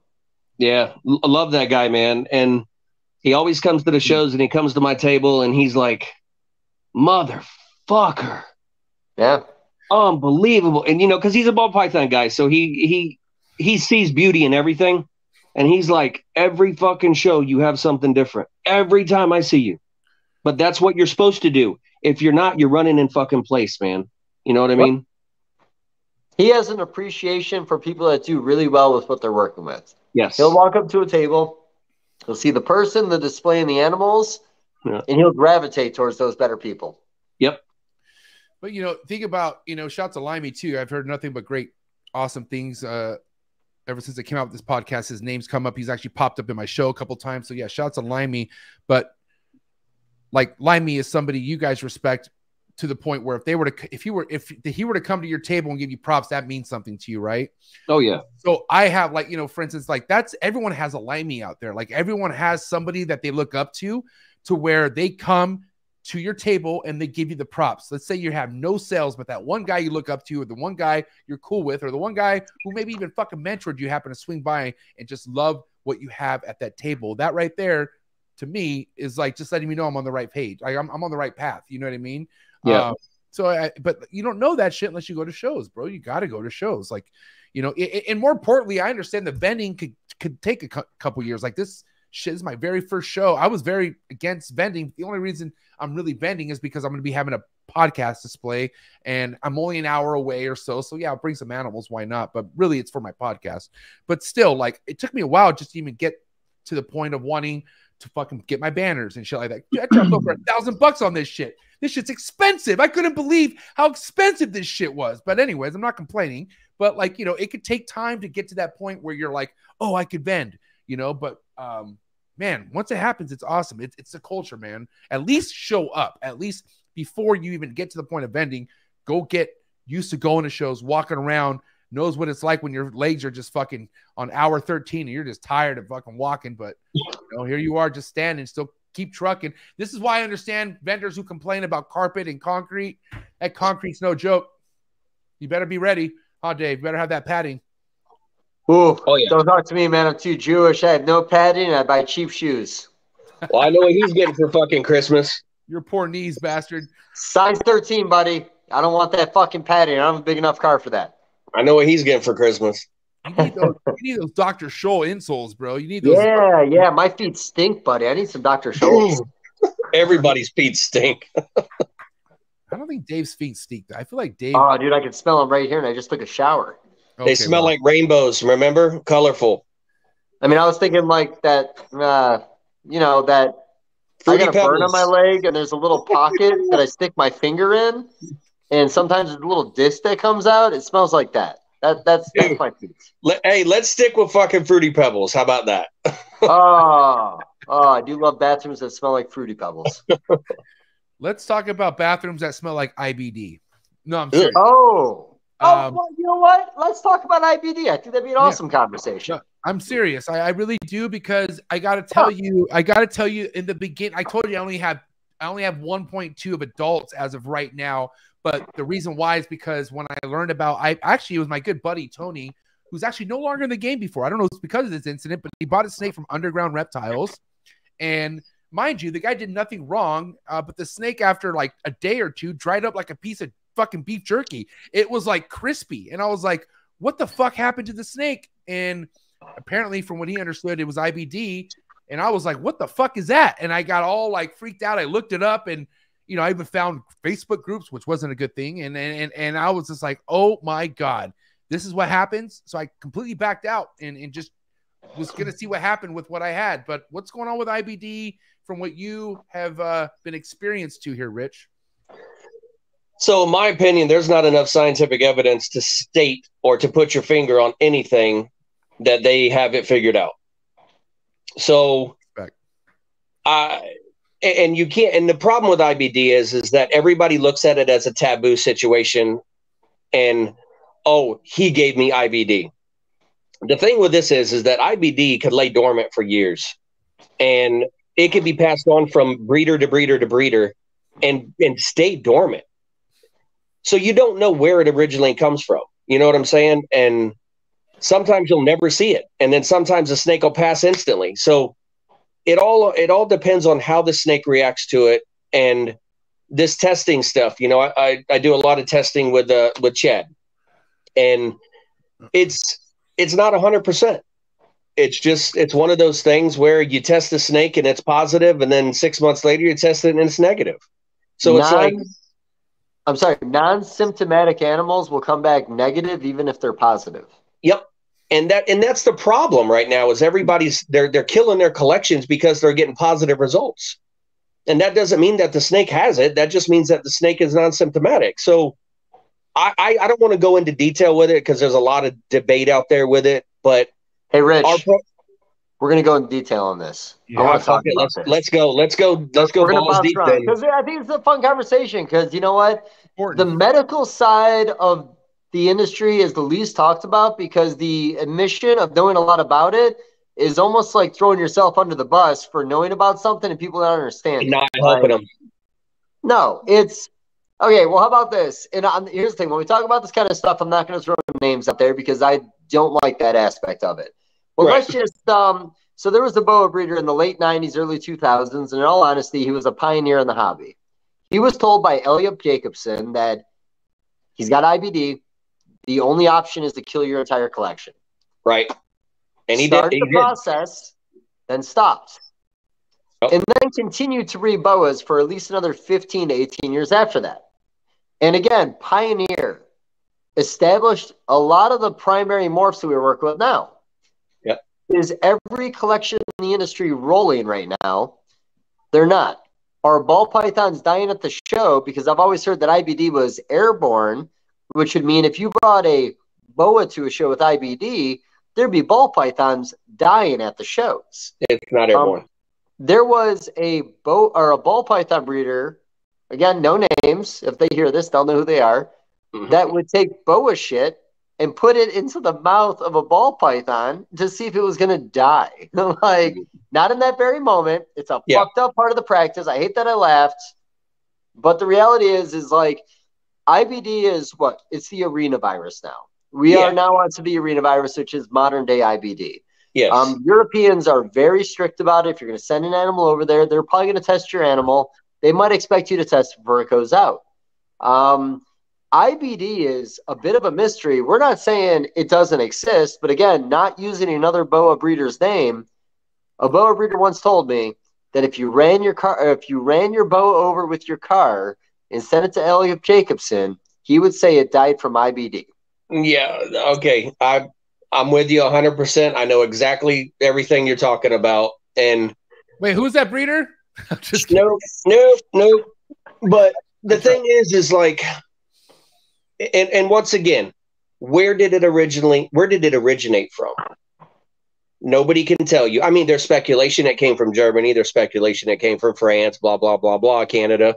We don't know. I guarantee it's like he said, this industry has not been around that long. I guarantee it's been around before that in the wild. It's not something that's captive born. It came from the wild originally. And go ahead. I'm sorry. No, go ahead. I'm drinking. Go ahead. Well, I was going to say that not all diseases start in a lab, aka our breeding facility. Now, don't get me wrong, certain conditions can push a ailment out of an animal, but a lot of this stuff is just simply in the wild, but it needs to take stress or bad conditions of living for it to come out. Exactly. It's almost, again, like with cryptosporidium in the wild with leopard geckos.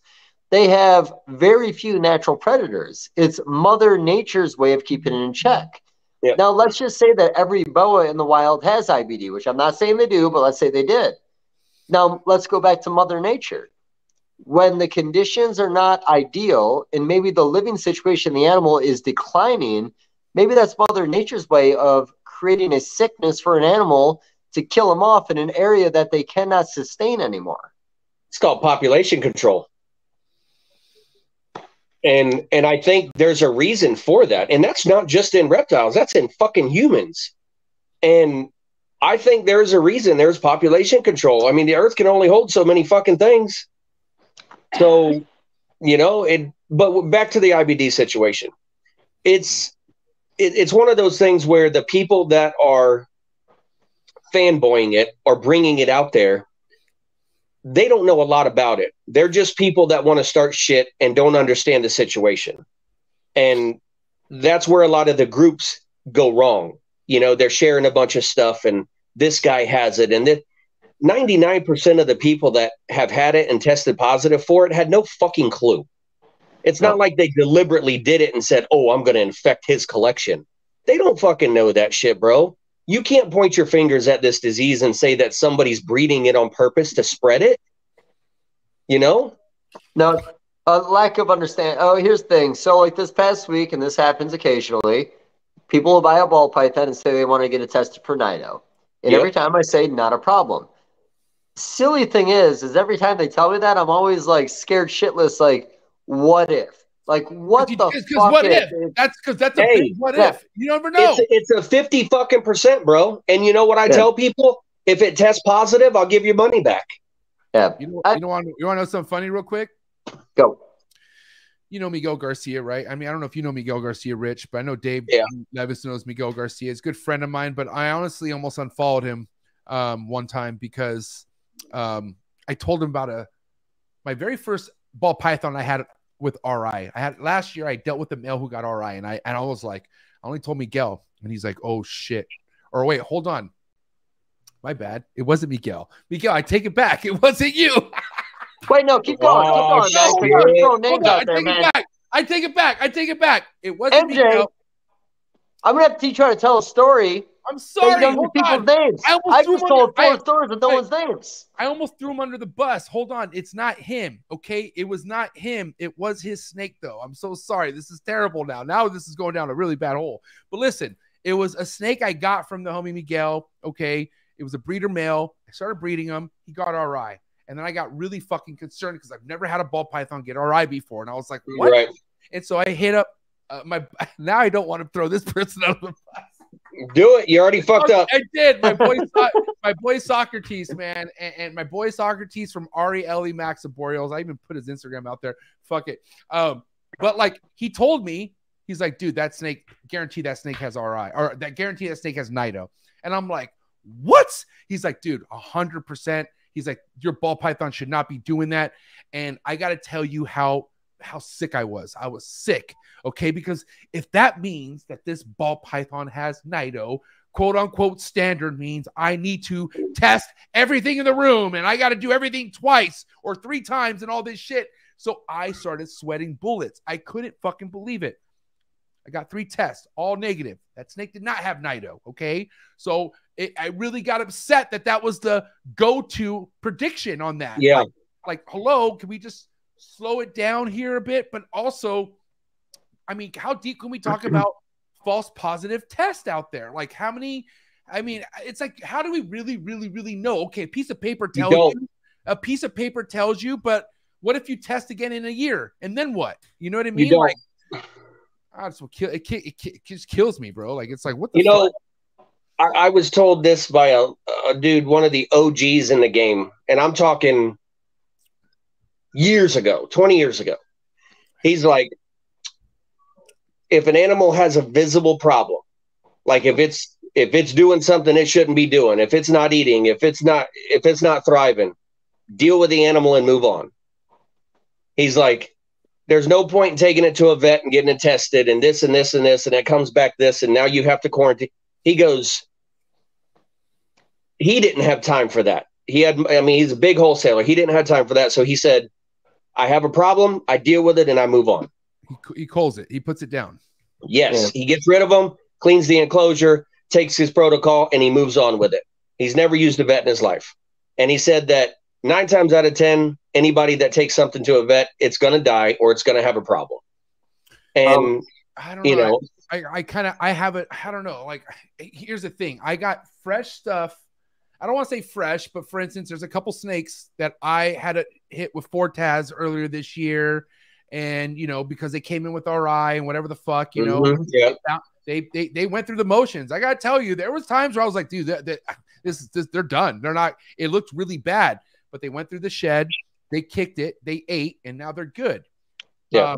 But that was what, 6-7 months ago. I mean, we don't know. Like, that's the thing. Like, it's like, why here, we're your buddy who had that fucking, that thought process. It's like, why even bother? Like, why even consider the risk of leaving it still alive, but possibly just spreading shit, and that's the big thing, the spread. Well, it all depends on the person too, bro. I mean, if you've been doing this long, you better know how to take care of your animals if something goes wrong. 100%. I mean, 100%. I'm not going to run to the vet. I'm not going to run to a vet for an RI. Now, I do have vet friends. I'm not going to say all vets are bad, but if you're not an exotic vet and you don't have reptiles, I don't trust you. because you don't know what the hell. I know more than you when it comes to these reptiles. You went to school and you read a book for animals, not necessarily an exotic vet for reptiles. Right. So I can diagnose a problem and fix it before you can. And if it dies, it's on me, not you.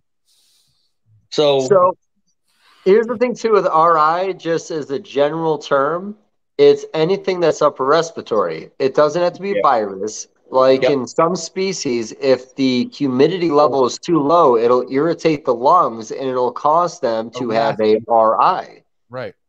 There are a lot of things within your conditions that can cause that to happen.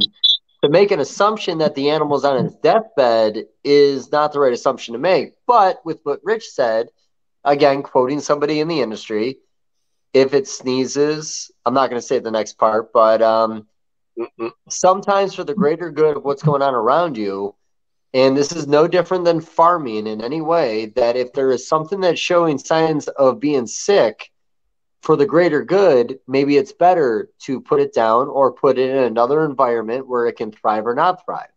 Again, fucking horrible thing to say about this part of the industry, but it has been part of this industry and almost every other industry that had anything to do with breeding animals since the beginning of time. We have to talk about the bad parts of it. They want to focus on the negatives and look at the positives. But the problem is when you're dealing with live animals, there's a lot of negatives, man. And a lot of people aren't going to tell you the negatives because it costs them money. And it looks bad. From a selling standpoint, it looks bad. And people like listen, Rich, I got to say, I'm from this part of the cloth, which I'm very lucky to be, but I don't give a fuck about making money off these animals. I'm lucky that I do, but I much rather say how it is. I much rather let you know that I do have an animal with Nido. Like, this happened to me, so I can fucking be really real about what could happen to you. Okay. And that's the thing. Like, here's the thing. I much rather you hear from me than a customer. Like how worse is it when you have a rap sheet of all this shit that you're putting out? Like, you know what I mean? Like, and some people do. Some people, and like, without saying any names, even though I really want to, some people just have a history of sending out bullshit. Like, it just, like, dude, what's like, this is. Hey, y'all want to see my son's straight A report card? Yeah, zoom in on it. What grade? Oh, he's a senior, bro. Oh, man, good on him. So I don't want to be a dick, but these are Florida standards, and man, it's either. There you go. How many kids you got, Rich? 2. I got a 17 and a 14, and they're both they're good kids, man. And I take care of all those snakes and everything else, and I'm still doing good with straight A students. Okay, so 20 plus years in the game, life has obviously hit you in many different ways. I mean, I can only imagine. You got 2 kids, right? But how does somebody have advice for anyone out there who is new into the game and life's hitting them and they don't know what to do with it? Like, people like for instance, the recession. Oh my God, there's a recession, right? Like, what the fuck? But like, people are considering not buying anything when they can or when they should, or not doing anything because of this, and they're scared. I mean, let's kind of talk about maybe some of the up and downs or some of the things that you faced and seen in this game. So when it comes to any recession, we had one in 2008, and that hit pretty hard. And you got to be smart before a situation like this, in my opinion. If you're doing this as a business and we're breeders and we're educating people and people are looking up to us, you got to learn to put your money away at the right times. Yeah. I mean, this isn't a business that we have a fucking retirement or 401k. This is a hustle business. You got to bust your ass to make money. You got to bust your ass to make a reputation. And raising kids and having a family and being successful is super fucking stressful. Having 800 snakes that rely on me. And so, but I did it, and I do it. And because I love doing it and because I want to be successful, that's why I do it. So I got a 2-parter here, bud. First off, so Bill Brandt, you know who Bill Brandt is. You're a Florida guy. Legend. Now, Bill Brandt has said that this hobby is recession-proof. Guy's been in longer than anybody else. Also, Bill Brandt might be one of the only guys outside of possibly Bob Applegate that made it to the finish line, buddy. He fucking retired on reptile money. Mm-hmm. Not a lot of us are going to be able to say that. That is the reality. Rich, me and you, we're going to be doing this in 20 years. And I'm good with that. I'm good with that, man. You know, I love hearing this. The thing about this industry, not just the fucking industry, but, you know, live animal industries, they're not luxuries. I mean, they're not necessities like your car payment, your house payment, your food fucking bill for your kids. It's a damn luxury. So it's not an industry that's going to be in a recession that's going to be thriving, because they're not going to buy snakes when they have to pay their rent. You know what I'm saying? Nor should they. Oh, okay. So I've had people come to my fucking table and go, rent snake. And, you know, I'm like, I don't want to be the devil's advocate, but that's the only one I have left. Yeah. So, you know, it is what it is, but it's just it's an industry that's not a necessity. So it's up to us to keep the new and the fresh shit out there. You know what I'm saying? Yep. In a recession time. But so the recession time thing, here's the thing. I don't know what the fuck's going on ever. I do think that we get manipulated by media. So, and here's the deal, MJ. We are, well, how many podcasts do you think? 5, maybe 6? Which one? Like relevant ones? Like me and you right now, since we decided to do this, since Tinley, we got to have like what, like 4 or 5, 6 of these under our belt? Yeah, we're at episode 56. So yeah, we're at 5. This is number 5 right here. We have not had an episode where we didn't bring up the recession. Now, as it is, in a sense, a current event, what a horrible time to even talk about a thing like that, because these are the 2 months of the year that the hobby is the slowest. We hooked up in mid-October. We've been talking recession through November and December. It doesn't matter if there was a recession. The industry would be slow this time of the year anyways. Yeah, these are the worst times to do shows, the worst times to sell snakes, because it's holiday season, man. People aren't going to be spending money when their family's around and when they're on vacation. This is the times that you have to be fucking smart and have the money to get you through the few months. But the people who are just going through this need to understand that. They need to fucking not listen to, and I'm not trying to listen. I got people out there I respect, and they're putting out videos on what they should do during this time, but relax. There's nothing to do. Just relax. How about that? They need to listen to your fucking podcast is what they need to do. It'll solve all their goddamn problems. So, you know, I really hate that we record this every week, because sometimes I feel like I repeat myself. And I know I said this last week. The hobby resets every 5 years. Every 5 years, we get a new group of people and another group of people that were established 5 years prior that get out of the industry. Yep. We are in this new COVID era of people coming in that discovered the hobby when they were in their home during COVID, and they know nothing but what it was during that time. And again, it was a fortunate time for the hobby. It was a fortunate time for any hobby. I don't care if it's Pokemon cards, plants, or snakes. They thrived because people did not spend their money on vacations or dinner or anything else. They spent it on reptiles. Yep.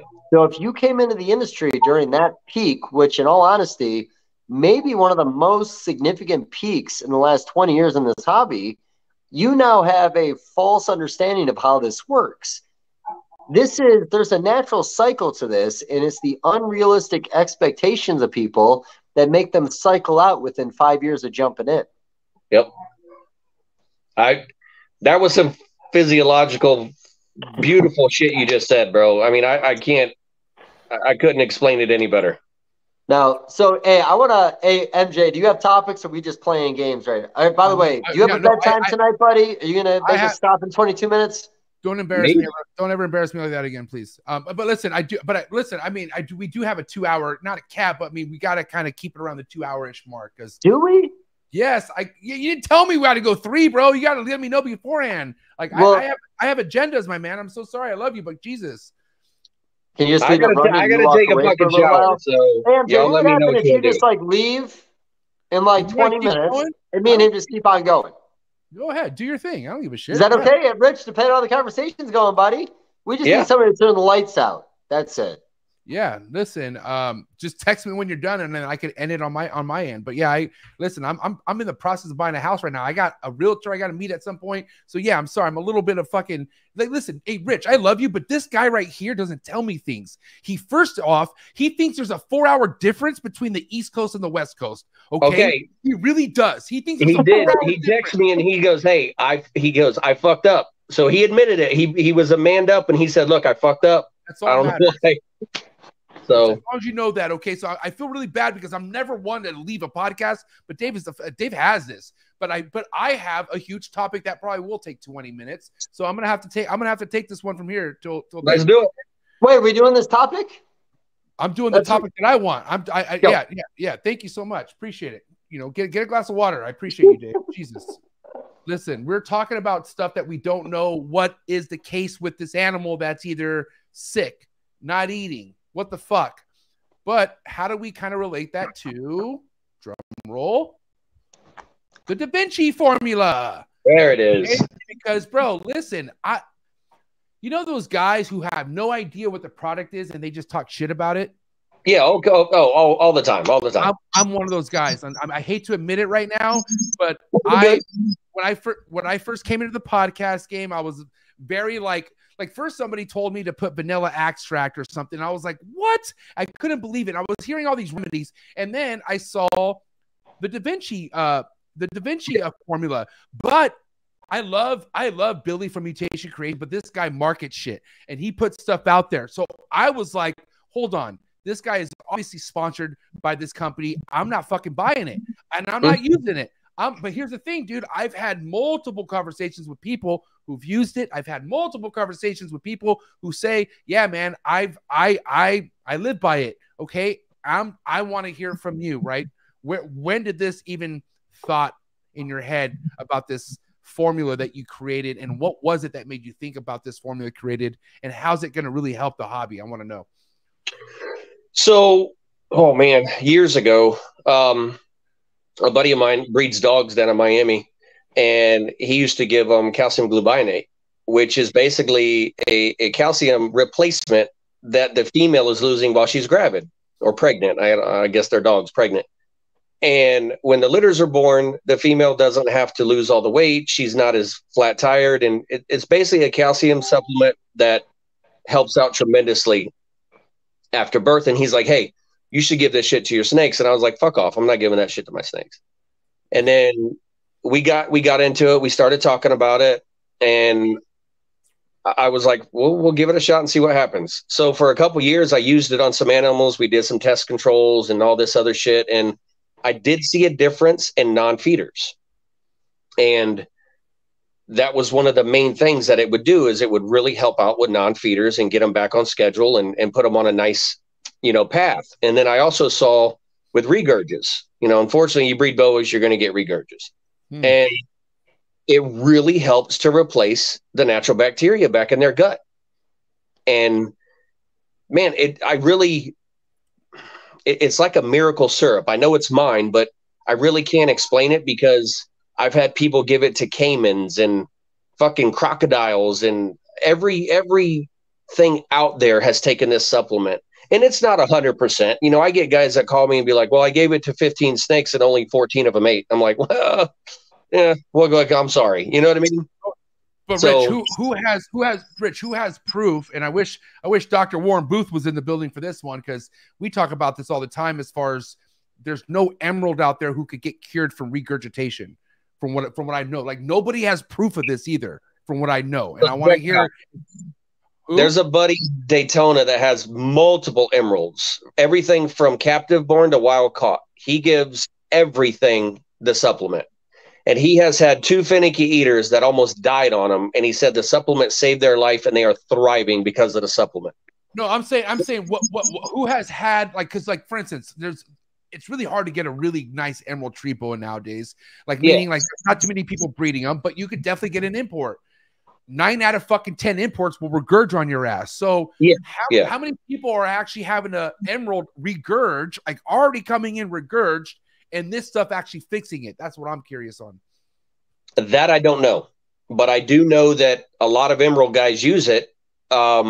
with finicky eaters and wild caughts and stuff like that, but I don't know if it solves the regurgitation problem. I would love to find out, because I mean that's actually a good topic. That could be a huge boost for, like, because listen, like I said, this was about 2 years ago when I heard about your stuff, and I was mentally in a different place then, but now I'm obviously hearing facts, and I'm not anyone against facts, bro. Like, there's people out there who literally, like, I had people like wanting to send me your shit, like, yo, I'm sending you stuff right now. Like, so that's why, like, man, if I could help you kind of figure out how we could put this in the right hands of people who could show, like, the actual, like, man, if we could fix regurgitation in the Emerald game, oh my God. No, that's huge, man. And and I never even thought of it that way, but we'll work on that. It's awesome. So okay, Jeremy Baud, which is Baud's Exotic. Yeah, shout to Jeremy. Good he is the fucking catalyst to this supplement. It was in Daytona. I think it was 3 years ago. He came by the table and he's like, hey, I've heard a little bit about it. It wasn't really for sale. I had a couple bottles on the table. Right. He had a banana puzzle that his vet told to put in the freezer because it's just done. It's not going to eat. And I'm like, look, man, I can't guarantee anything, but try it. It's $80. You're either going to take whatever. He takes it home, and within 2 weeks, he calls me and he goes, I don't know what's in this fucking bottle, but this snake ate 2 small rats and he won't stop eating. So Billy, heard that and called me and says, hey, I want to try your stuff. I sent it to Canada, which was a pain in the fucking balls. Sent it to Canada. And I guess he gave it to like 100 females, and 80 or 90 of them ate. And his employees called me, and Billy, actually, I got to send a shipment out to him this week. He just ordered another shipment of it. So it really does work, bro. And it's not just ball pythons. It's every fucking reptile out there it works on. I mean, I got gecko breeders that put it in a blender that they're feeding 1,000 geckos at a time. So, okay, so that's another good one. I mean, I love that you're hearing other options as far as how to induce them with it. So they actually just put it in the supplement as a supplement, and they mix it with their food. Yeah. Because I've talked about doing it with the blue tongue skinks. I just haven't done it yet. Like, I would like to. I want to see what happens, but I'm always so scared about changing diets. Sorry. Remember, this stuff goes a long way, Dave. It's not something that you got to use a lot of it to get results. You don't have to use a lot of it. Like, you could put a couple drops in their food and see how they react to it. And anything that is lacking calcium, that is depleted of calcium, it benefits. That's why this works so well with reptiles. So you want to hear another big thing where we have to look into this as well, man. I mean, what you see behind me, well, I can't say all of it. This one and these two, the basins, man, the basin, Amazon tree boas, okay? These, and I would say even the northerns too. Can't just say the basins, but you know how many fucking terrible stories there are out there of snakes, of these emeralds ovulating, and there's something that they can't push these snakes out. Like, there's something that they're missing inside, either hydration or some sort of calcium. Yeah, where they can't fucking deliver the snakes. Right. I mean, dude, I can't tell you how many people have taken $8,000, $9,000, $12,000 hits on females that they lost. And it's like, if you have a female that's on day 170 of post ovulation, dude, and you're worried, why not give that shit and see what happens? Like, it can't hurt. And that's the thing, is like, I've had people call me and be like, man, I've got brighter eggs, bigger eggs, healthier babies. I mean, 125 gram ball pythons are being born, and they gave this female supplement through the whole gestation. And it's like, I haven't done enough scientific research. This is kind of one of those things. I did it for my collection, and I wasn't going to sell it. But then I saw the benefit of the industry when they started using it. And I'm like, you know what? I can't keep it a secret forever. So I started selling it. And now, I mean, you could go on the website, you see the testimonials who use it. It's worldwide, man. Yeah. So I don't mean to jump in, man. And I know we're not FDA approved on this yet, but ever since you told me about what it could do, I started poofing once a day with your stuff. And I'll be honest, I think this calcium is doing a lot for this bad boy right here, buddy. I was going to grab a bottle and do a shot with you guys, but Whoa, you drinking? Wait, you drinking? Oh yeah, yeah. What? Yeah, dude. Every fucking week. Whoa, whoa, whoa, whoa, whoa, whoa, whoa, whoa, whoa, whoa. Okay. No joke. So we're selling something that we take. Yeah. That, now on the bottle, that needs to be slogan. That has to be like, I drink it too, or something like that. Well, I did the fucking video when Jeremy was over here 3 years ago, and we introduced it to the YouTube channel, and we both did a shot of it. He looks at me and he goes, "Are you fucking serious?" I'm like, "Do it." So we both did a shot of it, and he's like, "Oh shit." I said, "I do a shot every fucking week, bro. I take it myself." I mean, okay, I still have 10 minutes, but I want to say that I actually say this to I got to admit, Rich, you're only on here because of Dave. I mean, I mean, I appreciate this so much, but I got to say, I need to steal you and bring you on Trap Talk. Like, I need a one-on-one about this with my other viewers on this topic. So I would love to fucking team up with you and maybe schedule something down the road. Not obviously tomorrow or anything, but like down the road, I would love to bring you on Trap Talk and really kind of dive deep on this. Because first and foremost, I'm always somebody to, I'm at an age where I don't give a fuck if I'm wrong. If I'm wrong, I'm wrong. You know what I mean? Yeah, yeah. I'm also here to spread the right word. And I never knew I didn't know you could actually drink this shit yourself. Okay. Cause that changes everything. You know what I mean? So it's like, I'll send you some. And then the next podcast we do, we'll do a shot together. I'm all game for that. I'm seriously all game for that. Listen, Dave, I'm going to let you end this, man. I hope you have a good night with this guy. I mean, I do your thing. Shoot me a Facebook message when you're done.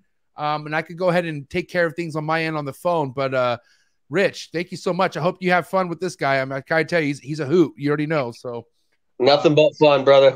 Yeah. Hey, good. Thanks for having me on, bro. Yeah, you guys have a good night. Dave, have a good show, man. I'll talk to you guys soon, guys. Won't be long, buddy. I got 15% on this battery. That's how much that's it. 15%. All right, buddy. Go. Oh, Rich. Well, you know what? We probably should just talk boas now for the next 10, 15, 20, 30, 40 minutes. You know what? Let's go back to the Inca, man, because, you know, I really love the Inca project. And the sad thing is I've always loved it. But it's one of those things that I always kind of hesitated on it because, you know, when we talk about your art form over there, it's not that I was reluctant from breeding Central American into Colombians to develop mutations, but, you know, like you said, there's that stigma or those people in the hobby that want to shit on you for doing it. Yeah. But I do also believe that there's a misunderstanding on their part because, like I always tell people at the shows, they say, "Is this a pure Colombian?" And I say, well, we've never really had a pure hypomelanistic Colombian come out of the wild, except for what Jeff Ronnie had in the late 2005 to 7 or 8. Yeah. But at that point, nobody wanted to spend the money on them. They didn't give a fuck. Exactly. So everything we have, in a sense, is a mutt. So why not embrace what we're working with? We are, you know, it's not like what we're producing is genetically not strong. We've said for years that by putting Central American blood into Colombian mutations will make them stronger. 100%. So if the argument is keep them pure and weak and, you know, you might lose your animal, or, well, if you outcross it, you're going to strengthen the blood. Who wouldn't want to go that direction? Bro, look at dogs. Yeah. What fucking purebred dogs are the weakest dogs out there. They have skin problems and health problems, and they're always in the vet. Look at a fucking ASPCA mutt. Yep. That bitch will live 20 fucking years. Yep. So put that into the reptiles, and you're crossing these genes together, and it's just going to strengthen them. At least that's what I've learned over the years that I've been doing this, is I see stronger animals by outcrossing these genes, or, you know, these animals in general. Yeah. No, so Inca, you know, just like the Aztec project, it is such a strong pattern because hypomelanistic will reduce your pattern down a lot of boa projects, where in that and in Aztec, it doesn't really reduce the pattern down. If anything, it almost seems like there's a little more pattern. And I don't know why it took so long, but and maybe I wasn't paying attention. We saw an Aztec Inca this past year. That thing was fucking overloaded with pattern. Like, there's so much fucking pattern, I don't know what to do with it. Oh, what was that? I said, who do you think produced that? I produced the first Aztec Inca. Yeah. Okay, see, I don't know things all the time, man. Here's the thing. Now, Rich, you produce a lot of animals, but you also buy a lot of animals because you see what other people do and you want a part of your collection.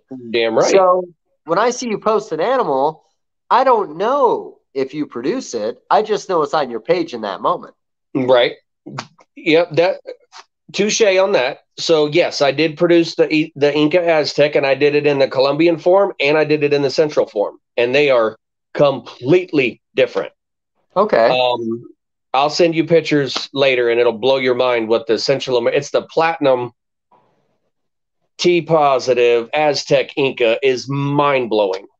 Okay. And then I got some hypo Inca Aztecs out of that litter too, which are mind blowing. And then I did the Colombian version, which is the Paradigm Inca Aztec, and it was absolutely crazy looking. I do remember that animal. Okay, so now here's a question. Now we're talking about how the Inca pattern and the Aztec pattern are fairly similar. They react similar with the hypo where they don't get dominated. Now, Potts back in the day, as you know, sold his original Aztec to a teacher.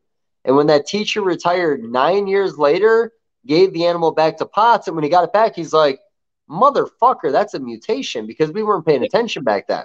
Yep. Now, we don't really know the origins of that animal. We don't know if it was a Central American initially that got bred into Colombians. Is there a chance that those two genes are maybe the same gene, but one has so much Colombian blood bred into it that it makes it a little bit different? I will say no, because the double version of it, the double codom, it doesn't seem to have any neurological effects or any adverse. Whereas the Super Aztec very well does have problems. You know what? You win the argument right there, buddy. What a dumb fucking question with a response that just cleaned this whole conversation up. You're right. Right. There's no such thing as a dumb question, Dave. But when you produce the double visual and you see that there's no adverse effect or rolling or anything like that, you kind of look at it and say, yeah, they're not the same because you did the double version. You know what I mean? Yeah. You know what the problem is a lot of times I talk to people about how we are kind of stuck in boas when it comes to pattern because every pattern mutation we have is a ladder back circle tail in a sense. Because that is the natural pattern of a boa constrictor. Mm-hmm. So where in ball pythons you might get more obscure, same thing in retics, crazier differences in your animals pattern-wise, with ours, we're kind of always on the same course based on the natural look of the animal. Right. So for two animals that have very similar mutations, shouldn't be unexpected. And that's all I got to say about that. Right. Let's have that same conversation about the carbon project, buddy. Oh, the carbons? We don't have to talk carbons because I don't want to start conspiracy theories over here. Well, it's not even about that, bro. It's about so it was an accident 2 years ago. I had a Paradigm Inca that I got from Germany, and I bred a Sharp Albino Aztec that I got from the Potts. Okay? Two animals that I didn't produce and I bought. I put them together because I wanted to do a cool patterned animal. I didn't have any idea about anery, not even close. Put them together, and I get blizzards, snows, and everything else in the litter. I shit myself. I'm like, what? Wait, what? So I called Kevin. He's like, well, the original animals did come from basically, Mike Weitzman. So there is a chance they're black-eyed anery. I was like, okay, check. And then I called the Potts, and I asked him, and he just kind of blew me off. And I was like, well, you had the fucking translucent carbon, whatever that was. Yeah. So I kind of did real quick math, and I'm like, well, they must be head anery, because how are you going to get 5 blizzards in a litter without any genetic traits? Yeah. And not just head anery, but head anery to something that's incompatible with your basic type 1 anery. Exactly. So I kind of kept it quiet. I mean, I might have told 1 or 2 people, but it was very quiet because I was like, maybe it's a fluke. So I waited a whole year. What did I wait? 2 years. I think I bred that female because she did grow follicles on me, so I had to breed her.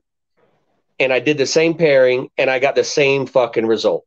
And then I was like, you know what? It is what it is. The black-eyed anery and the carbon are the same thing.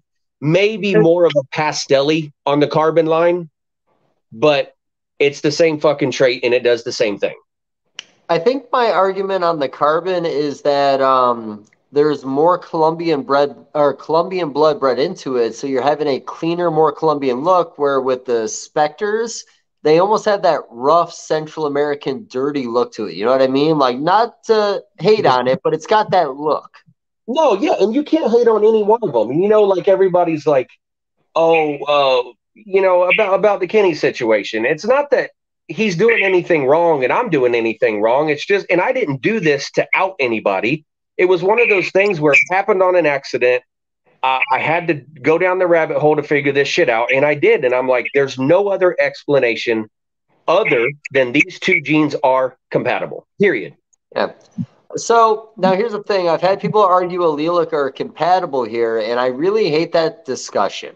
Why can't they just simply be the exact same gene? And the reality is those breeders, those are East Coast breeders, right? Like Northeast breeders.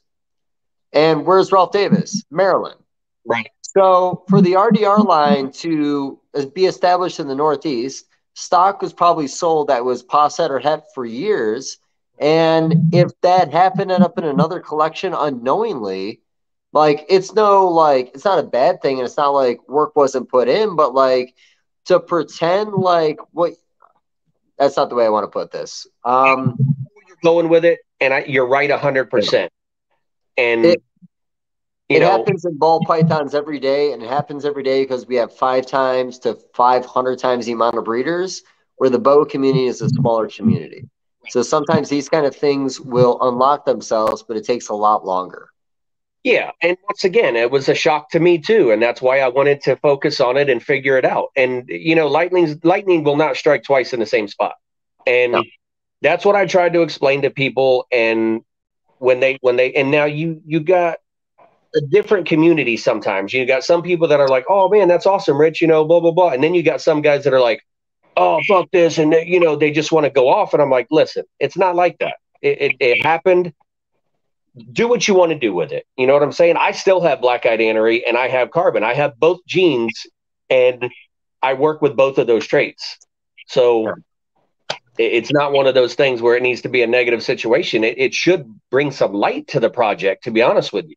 Now, black-eyed anery can work the carbon in and vice versa. You know, so I think the carbon has more Colombian in it, and I think that's why it looks the way it does. Central Americans are dark. Everybody knows that.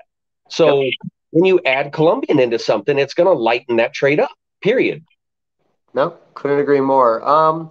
So here's the thing. Everybody has their own reason not to. And again, these are really awful things to say because I try to stay positive. Sometimes it's pride. Sometimes it's financially motivated.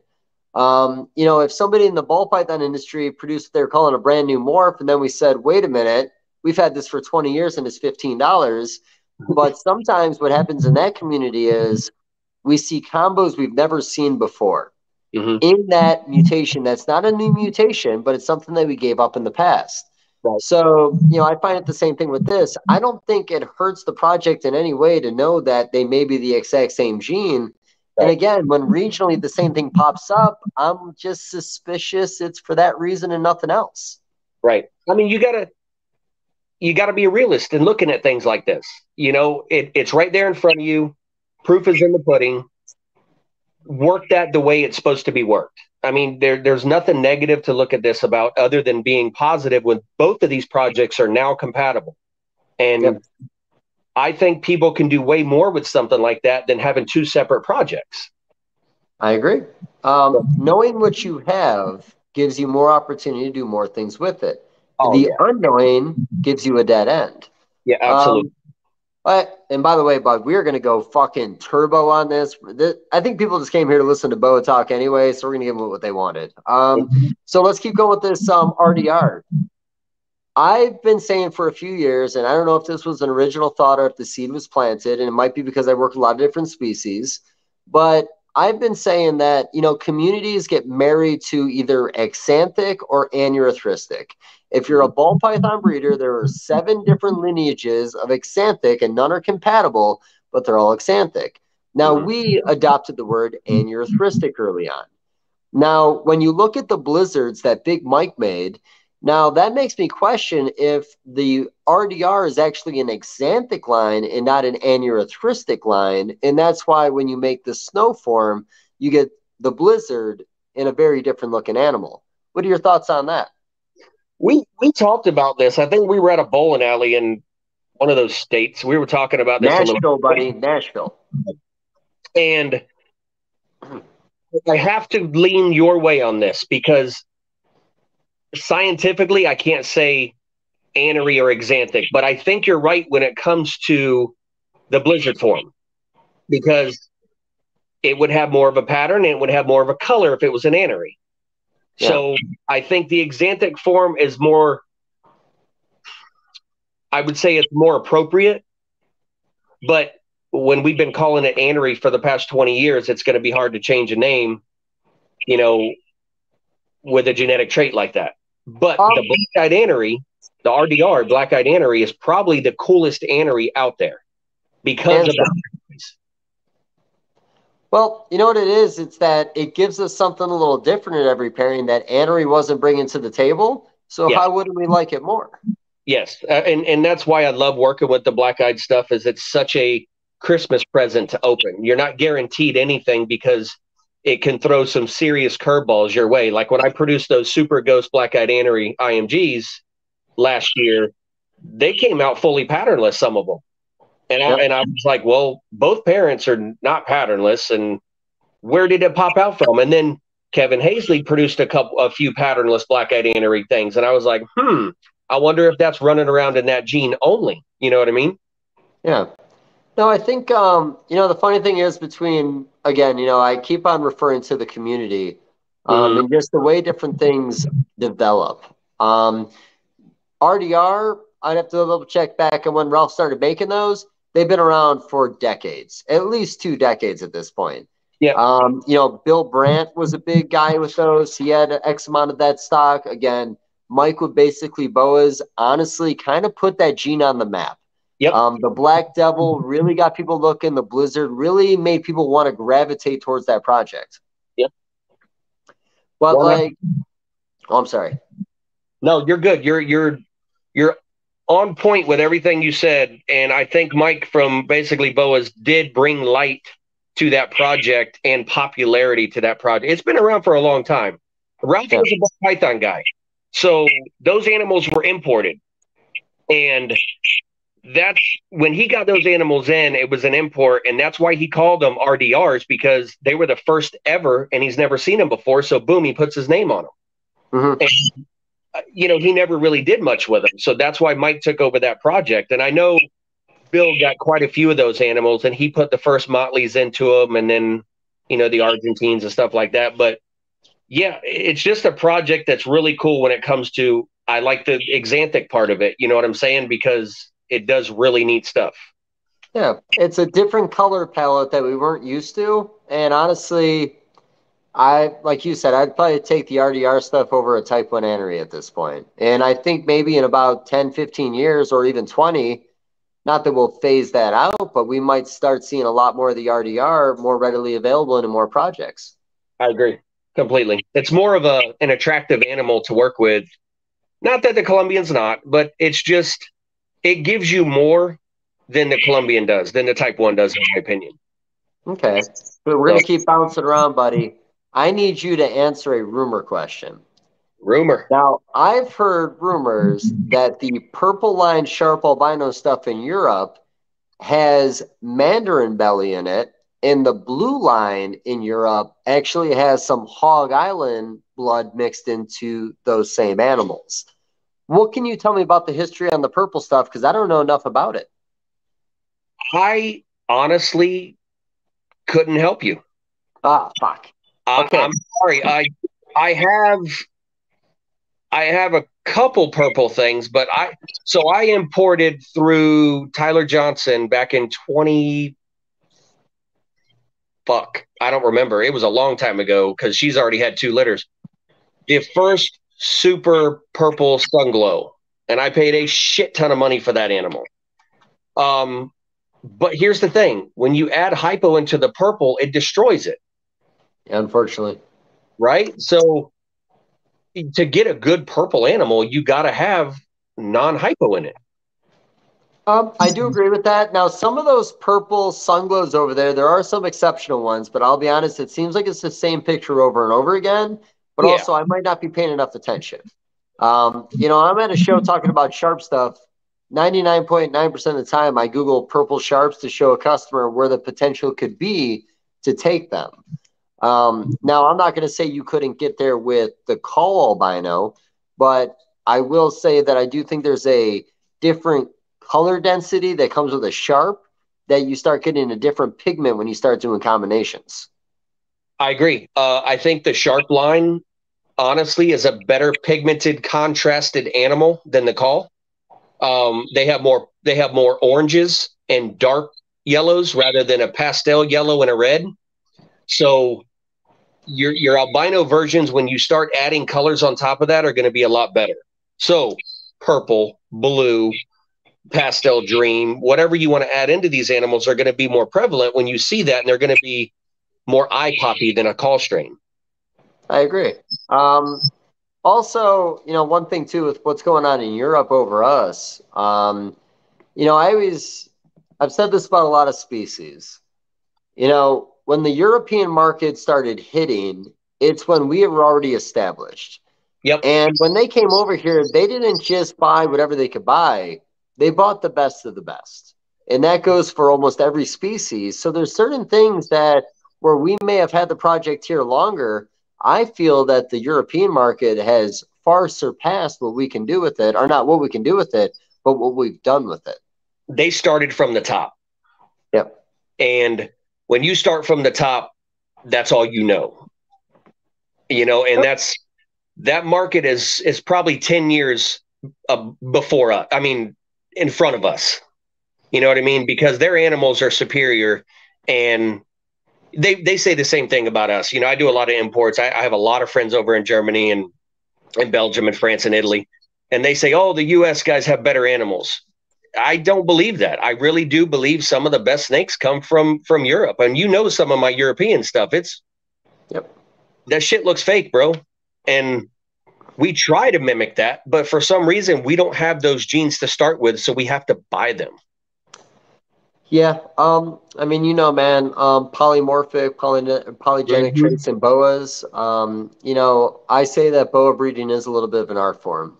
You can get lucky in certain other species and still make an attractive animal, where a lot of times with boa constrictors, there's years and years of thought that goes into it.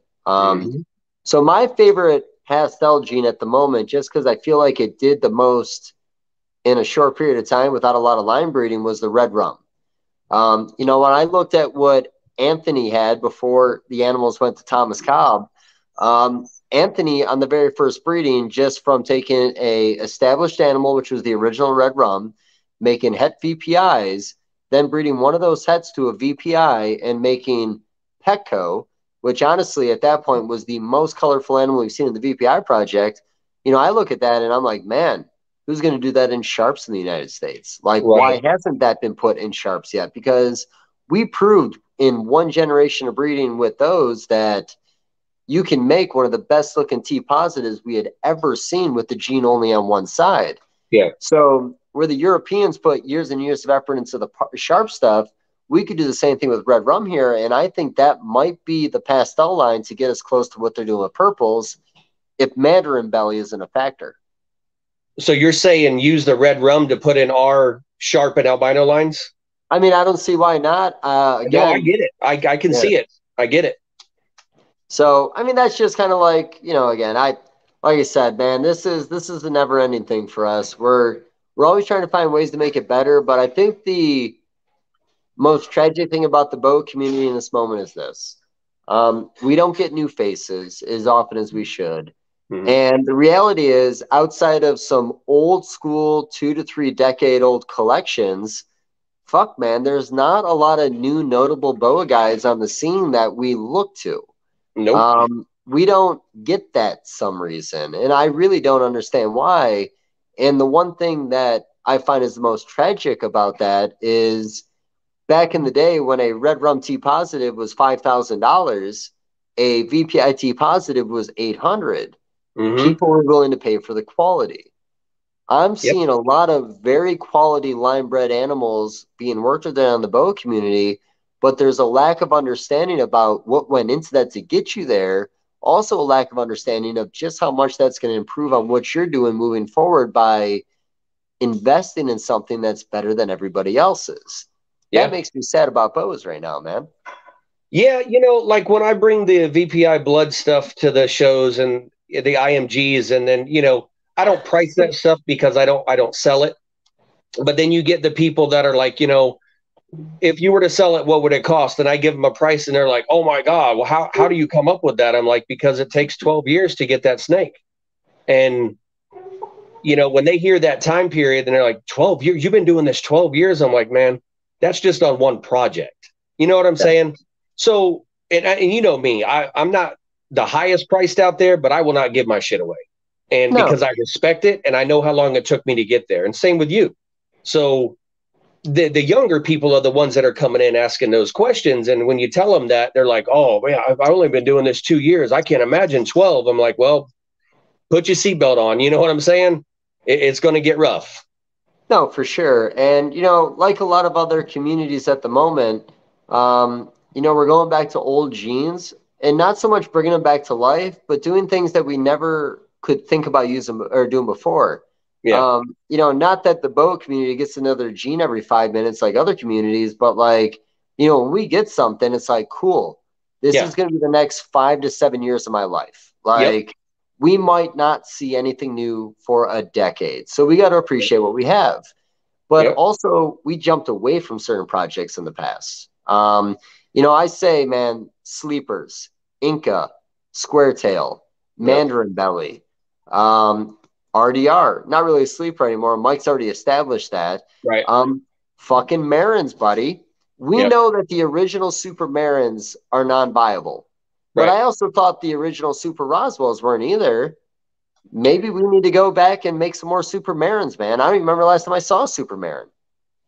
Years ago, man. After Gray worked that, well, he got that stuff from France, and then he got it into his collection. That's about the last big deal I've seen on the Super Marins. I mean, I saw Jeff had one, and there's another guy that had one, but nobody's ever had any motivation for it. I haven't seen any step forward. No. And again, that is a tough gene to identify sometimes. I have a litter I held back. Now, the problem is I did have a pastel line on the other side of the breeding. So, of course, all the babies came out pretty. Yeah. So with everything just looking fucking pretty, I don't know whether or not it's the Marin that's making them look pretty or prettier, or if it's the PP on the other side that's actually making my animals look better than they should. Right. So again, man, even if you know what the fuck you're doing, this is some confusing shit when you're playing with things that you don't have anything to compare it to on what other people have done. Well, that's why it's fun, bro. That's why we do it, man. No, couldn't agree more, man. So all I'm doing right now is talking and getting one-word answers out of you, bud. Why don't you tell me about some of the genes that were lost in time for you that you wish we actually had a chance to do something with? Oh, the fucking Da Vinci Boa, man. Back in like 2005, man. I bought, what was it, 7 of them out of Colombia for like ridiculous money. And they were all striped and red and crazy. And I raised them up. I bred 3 females and got all fucking normals. And I was like, you want to talk about a kick in the nuts, bro? And then, you know me, I'm like, oh, well, fuck, they're recessives. I'll hang on to them. So I hung on to them. Once again, 4 years later, bred a few females, fucking normals. So I ditched the project, man. I sold them off as fucking normals. Yep. So, and I got this other cool thing I'm working with, the chimeras. I really haven't done a lot with because I've just been busy on other projects making money. I got 3 big females that I'm planning on running next year to see if I can. I'm going to run them 2 visuals to see if there's a super form or not. And they just kind of look like a scoria, but like more deep purple. So, you remember the Mystico? Yeah. Yeah. Yeah, like an old Jeff Ronnie thing. I think it was something that popped up in his hypos. Yeah. Again, Yeah, I think that was around the 2005, 2010-ish, more towards 5. He had the pearlescent boa back then, which was a lateral line animal. We've had all these little things along the way that have looked like they could be like genetic or they'd have importance, but then they get, again, pushed to the wayside because we get actual genetic projects brought into the industry. Yep. Anytime we get anything, it's a fucking godsend in this industry, buddy. And like when we finally got the leucistic, like that was huge for the whole community. Yeah. And, similar to like in ball pythons where het leucistics or the Russo gene or the special gene that makes a leucistic type animal, they're now putting into other projects and making these amazing animals. And we're doing that with fire now. Right. That was a project in our community that went from recessive to codon once we figured out what the fuck we were doing. Yeah. The fire gene is very, very cool and groundbreaking for what we do because it makes everything different. And even without the super form, the fire gene is massive, man. It does so many cool things. I'm hoping to have some blood fires next year. Tight. And I'm really, really thinking that's going to be kick-ass, man. I'm hoping. So we'll see what that looks like. Well, actually, blood T positive fires with the platinum gene. Very tight. It's definitely a cleaner up gene, an enhancer gene. I really love the ghost fires, man. Like that column of color up the side. Yeah. Fucking love that. When I saw that animal produced for the first time, it took me back to the pearl boa that never made it to its first breeding season. I remember that fucking snake too. Yep. Yeah. I've got an old Bavaria magazine where back in the day at the shows, they used to have first, second, and third prize for best in show. First prize was a pastel ball python. Second prize was a Graziani pastel ball python. Third prize was the pearl boa that weekend. And that animal looked like it was probably about maybe 2, maybe 3 years old at that point. It was still kind of a juvenile. Yeah. And I'll dig up that old picture for you a little later. But, that's another thing, tragedy, buddy. What looked to be a new mutation changed hands one time. I think Jeremy Stone had it last, and it never made it to breeding. And we had the candy cane boa, which was probably like a super Roswell import years ago. Yep. Same thing. I never heard anything about that ever again. There was the project out of New York City area that Boa Kings was helping with, or the fucking granite. Yeah, the granite gene. Not the best name for the project because granite almost undermines how cool that was. No, I think that was a leopard complex, to be honest with you. By looking at the animal and kind of studying a little bit, it looked like a leopard. Not that that devalues it, but I was offered one of those snakes for like $45,000. And I kind of laughed at it, and I was like, if you can prove the history, the parents, the origin of that animal, and to explain to me that it's genetic, it's a possibility. But when you asked him for that, he ghosted. He was gone. It's like, I want 45 grand, but how are you going to prove that it's worth it? I recently found his business card. Yeah. And I emailed him, and he emailed me back immediately afterwards. And then he emailed me again with some pictures. Then I emailed him. He might have emailed me back, and I didn't follow up. But the pictures I got were not of that patternless type boa constrictor we initially saw. Right. It was something. It was just like a stripy kind of animal, like I don't know, an expression in the hets maybe. Right. He made enough of them that it's got to be genetic. We saw it in the albino form and the non-albino form. Right.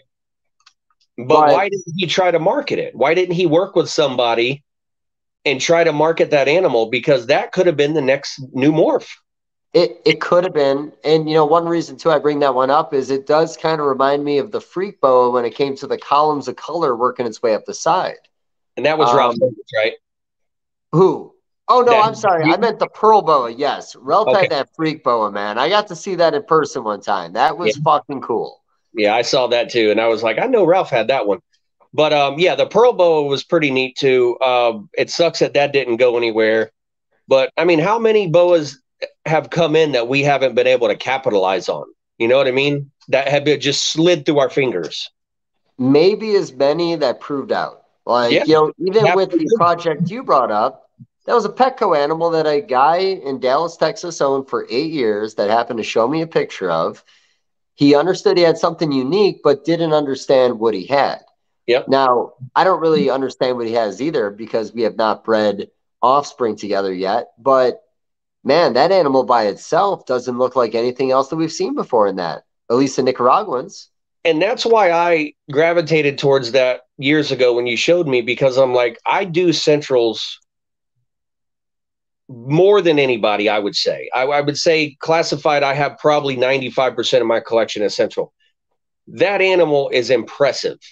Yeah. And I'm almost positive we know what it is, but you need to do a little more work on it to see what that's going to do. And I want to be involved in that project, and I'll invest in it. But imagine that in like a platinum version or a red rum version. Okay. You want to, bring the red rum into some certain things and contrasting color. You're adding all these things into these Central American dark boas, but add some color into them.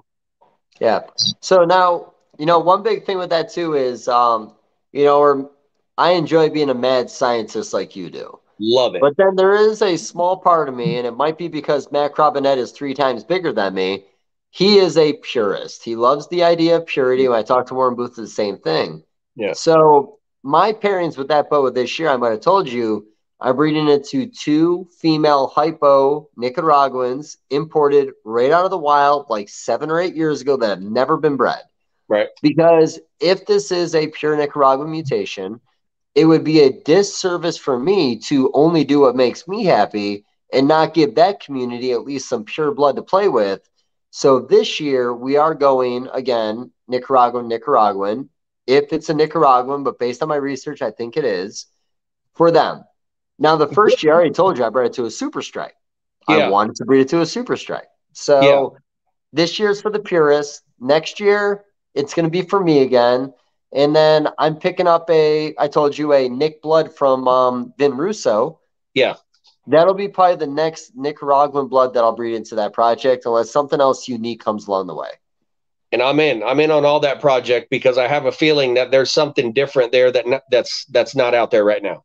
I think, well, it's a different tone because, when I first saw it, it was almost like Costa Rican teas. Yeah. It had that kind of like grayish kind of T positive tone to it. So like you said, compared to the other lineages of what we consider a T positive, and I'm sitting here calling it T positive, we can call it whatever the fuck we want because God knows what it is. I'm a used car salesman just trying to put names on genetics over here. Right. But yeah, who knows, man. Hey, Rich, we're on your timeline now, buddy. When you fizzle, you just let me know when you peak. I'm peeking out, bro. I got to take a shower and eat something. I made time for you guys tonight, and I'm really glad I did because I had a phenomenal time. And, I love you to death, bro. But MJ, he's cool. And I'll do another podcast for him if he wants me to. But, yeah, dude, we can do this all night. I just got some shit to do. No, I'm the same way, man. I left about 200 rats in the building. I got to go feed off right now. So I'm getting back to work myself. But, yeah, Rich, honestly, I'm not going to do a wrap up like he does. I'm going to keep it simple. I appreciate you coming on and talking animals with us. I won't lie to you. I wish we could have talked boa genetics for like 3 or 4 hours, but there's always a second chance. Did that bitch cut us off? I think he did, but yeah. All right, brother. Well, we'll talk soon then. All right. Thank you, man. And thanks for everybody else. We'll talk to you soon. Thank you, bro. Later, bud.